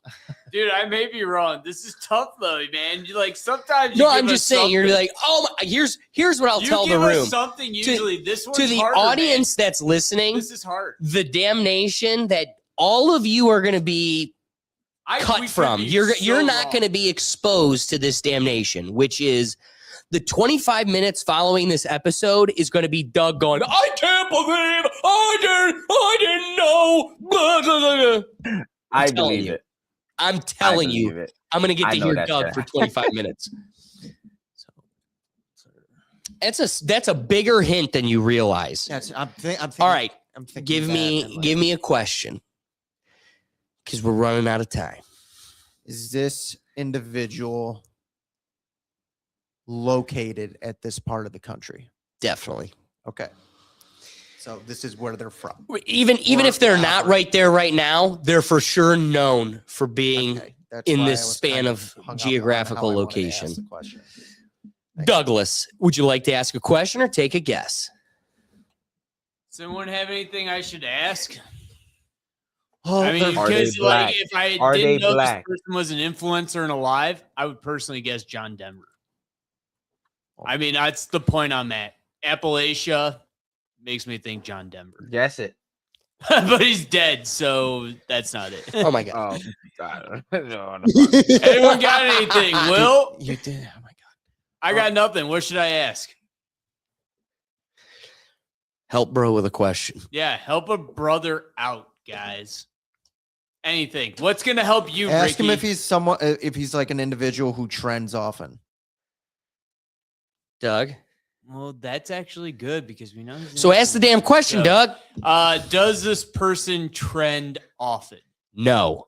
Okay. They did. They've had They that did. period. But I would say Did. once you know the name, you'd go, no, they're not trending often. Okay. So they're not Ah. a relevant individual at the moment. They're relevant to us. I'm giving you that To clue. us, then. They're very relevant. This person When is you- relevant. when you say Relevant They're us, not trending us. right now. They This say whole room, us. every person Okay. engaged in this game, this person is very relevant to.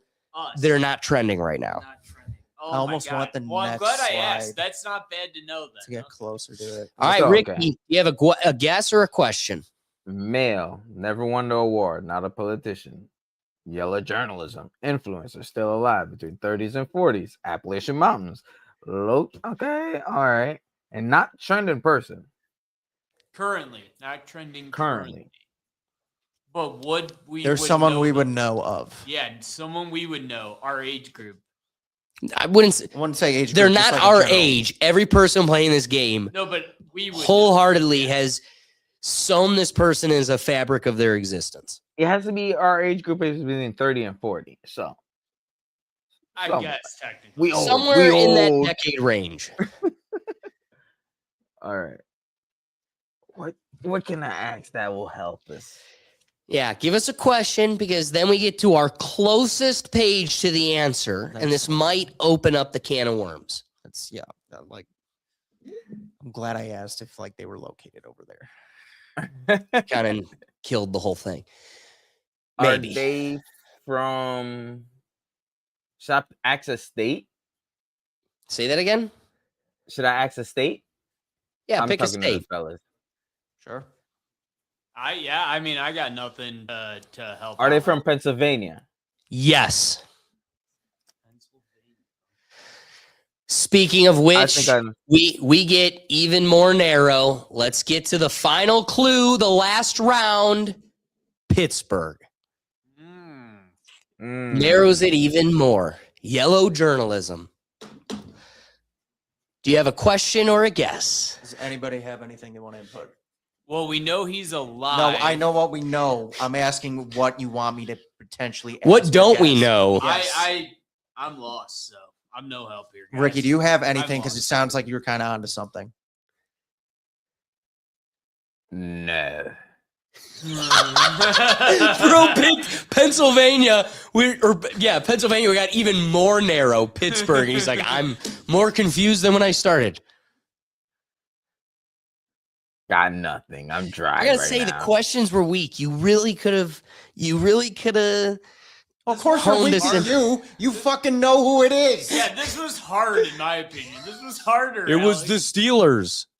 Hey, guys out here dropping hints. Who knows? Oh, is he part of the Steelers or associated? You said the questions count as questions, so comments count. Is he an athlete? Yeah, like Is he a professional athlete? No. Has he been building a notoriety of athletic involvement outside of sports? Oh, I know. As of recent, yes. And I'm pretty sure. I think it's Pat. okay. Will, what should I ask, man? What What will help you get there? I mean, if he's not a professional athlete, maybe he's a former professional athlete. Is that part of that? Do you want to? I would say I'll save you guys. No, Okay. never was a professional athlete. Doug, coming to you. Question or guess? Guys, help me out here. I have nothing. I can't wait to do all this helping for Doug. I have for Doug nothing. to be like, I knew who You it can't was. ask any question.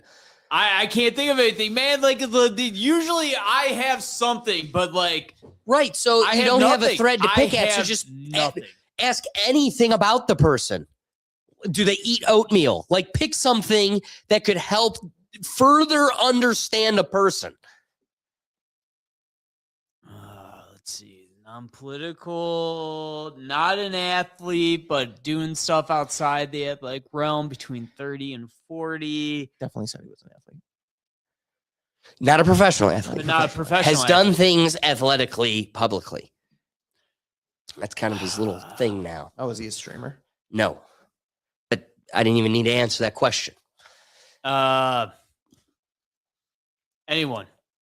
Anyone at all. Doug, Ricky, you're not come creative on. enough to come up with anything? I can't even come up with anything. Well, then we're going to forego that. You lost a round. That's all Ricky, right. coming to you. Do you have a question or a guess? Ricky didn't have anything to tell me to ask. Then I guess we had nothing going. Oh my Yeah, God, he was- does. You could have asked if they're black or white, Doug. I Right. don't know. Doug's dumb. So go ahead You for yourself. already asked your first question if they were black, and he And he said didn't no. answer. That was a part No, of I it. didn't ask. It was in You the didn't comments. ask that, Doug. He I didn't posted that ask as a it. comment. So what was the answer?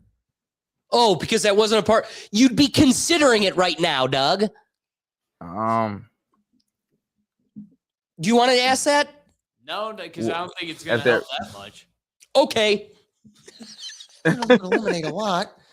Yeah, half I of have humans. nothing in mind. I Doug, have just nothing. ask that question. All right, Yeah, Doug. Alex, is he white or black? Doug, you are a failure in every facet. He's black. No, It's supposed to be a yes or no question, but it's okay. he's black. Okay. He's not an athlete, Son of a black, bitch. but we Yes, know the him. Appalachian whiteys in Pennsylvania. Okay, my guess. Wiz Khalifa. Ooh. Oh. Oh, can't go to image. Gotta go. Ricky. Is it Wiz Khalifa? Oh my I don't God. That That's is my a guess. good guess, though. Doug is God, dumb. Doug knew the whole time. Doug knew the whole time.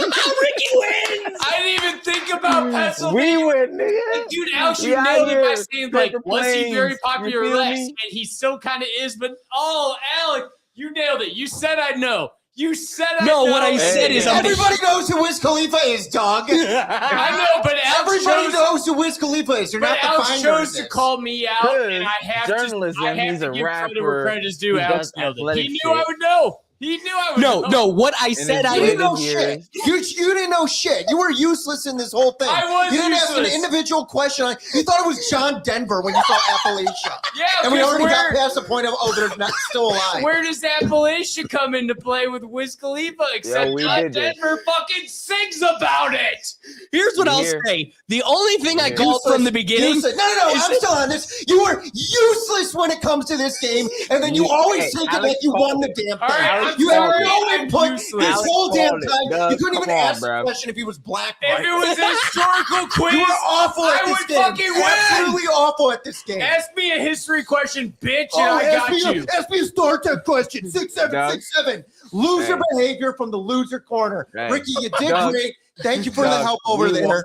Alex, Oh my I don't think God. you have And Every don't time play we with play me, this Will. I Every didn't ask time to we play play this this game, game. Will. Oh, Doug, dude, Here's no what one I- asked Doug. to play this game, you asshat. Doug, The only thing I proclaimed I'm from just the saying, beginning it's is Doug. that this would be my nightmare for the next 25 minutes, and I predicted that correctly. Doug, God. why you prove Alex right? You could have just been quiet. You had to prove him right, dog. You had to prove You him proved right. me white 10 times Yeah. over, Doug. Thanks for that. We You literally, bastard. we literally got the yellow journalism and it hit your corner. And every time you're like, I don't know what to ask. I don't know. I didn't know what to ask. No one else did either. Dude, I thought going from yellow journalism to Appalachia to Pittsburgh was like too black and yellow. They're going to get it. Nope. I didn't No, get- I I didn't thought get- yellow journalism's out in left field, Do I but look yellow. like that type of person to get that answer, Alex? That's a no. That's why we're going to hear about it for the next half hour. I I wanna can know. promise you. What's the score between WikiLeaks, us versus you? Have you won one yet? I think Oh we've yeah, won, this is like, two. You guys have won two. or three. It's tied. It's possibly. 2-2. We lost 2-2. one for sure. I know. Okay. Nonetheless, you The guys are Hitler catching one your we all stride. lost. Here's what Will's Yeah, I hear rant truly acknowledges. Will gets it. Ricky's honed in. Doug hates that he's here. No, dude, That's what this. trying. I couldn't personally figure out go it was down Wiz the Khalifa, wiki but it's hole. like, I I'm go down the trying to wiki follow hole. Dude, all you your could time. ask anything. Does he like cars? I'd say yes, and challengers. Like, just come up with something. Like, say, does he like this? What's his sports team? Steelers. That literally, Brad Richardson put that, and I was like, maybe there's something here. Doug, could it be a Steelers player? Oh shit! I didn't see Ask that. the damn question. We hit Appalachia. He's like, I thought it was John Denver. I was like, I would have, except I knew I he love was Brad dead. Richardson. I knew he was dead. He's like, down the wiki hole's the He's best. not dead. Why? Because this is the most 'Cause this is a unhinged shit and show. raw. Yeah, You this see is a this shit whole show. crew. Every time. It's a Oh shit my show. God. It's the Wiz Khalifa. I knew it. I knew it. You didn't even ask No, the question.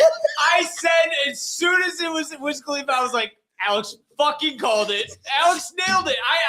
I have to give it to Alex. He fucking called it from the beginning. He fucking knew I would be Don't like, prove him "Ah, right you're next just-" time, Doug. Alex- Don't prove Alex right. Don't Alex prove the knows me. studio right. That's why we're Because friends. I've heard Doug say this name a million times for 2 decades. It's been a while though, Please, man. please, next time we do this, pick an individual he would have no idea ever existed on this plane No. of reality. Next time, Just no, for him, no, just for him to be Who like, is oh, it? yeah. Who is it?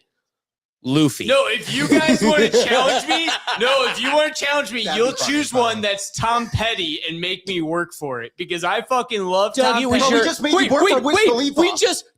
We just picked your black Tom Petty, and you fought Oh, dude, me I'm not tooth and that big nail into the Wiz. entire time. I'm not that big into Wiz. I would have You never. knew him. You knew it all. It's been a long You know time what? since I've Here's- listened to Wiz. This is what I'll say. I want 2025 Doug Saluka to debate 2015 Doug Saluka. Those that are guy, different Dougs. I'm the biggest Wiz Khalifa guy. Black and yellow, black and yellow.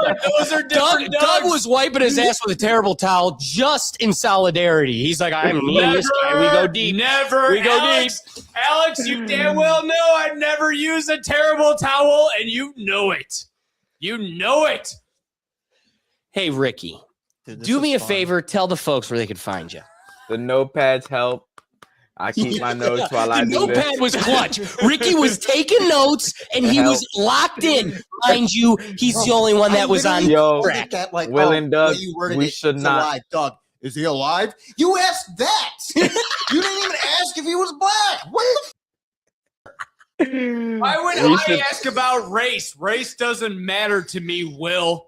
It's a Evidently, game that you have to evidently guess a that was person, big Doug. thing at the end. That was like the big curveball, the two-strike curveball.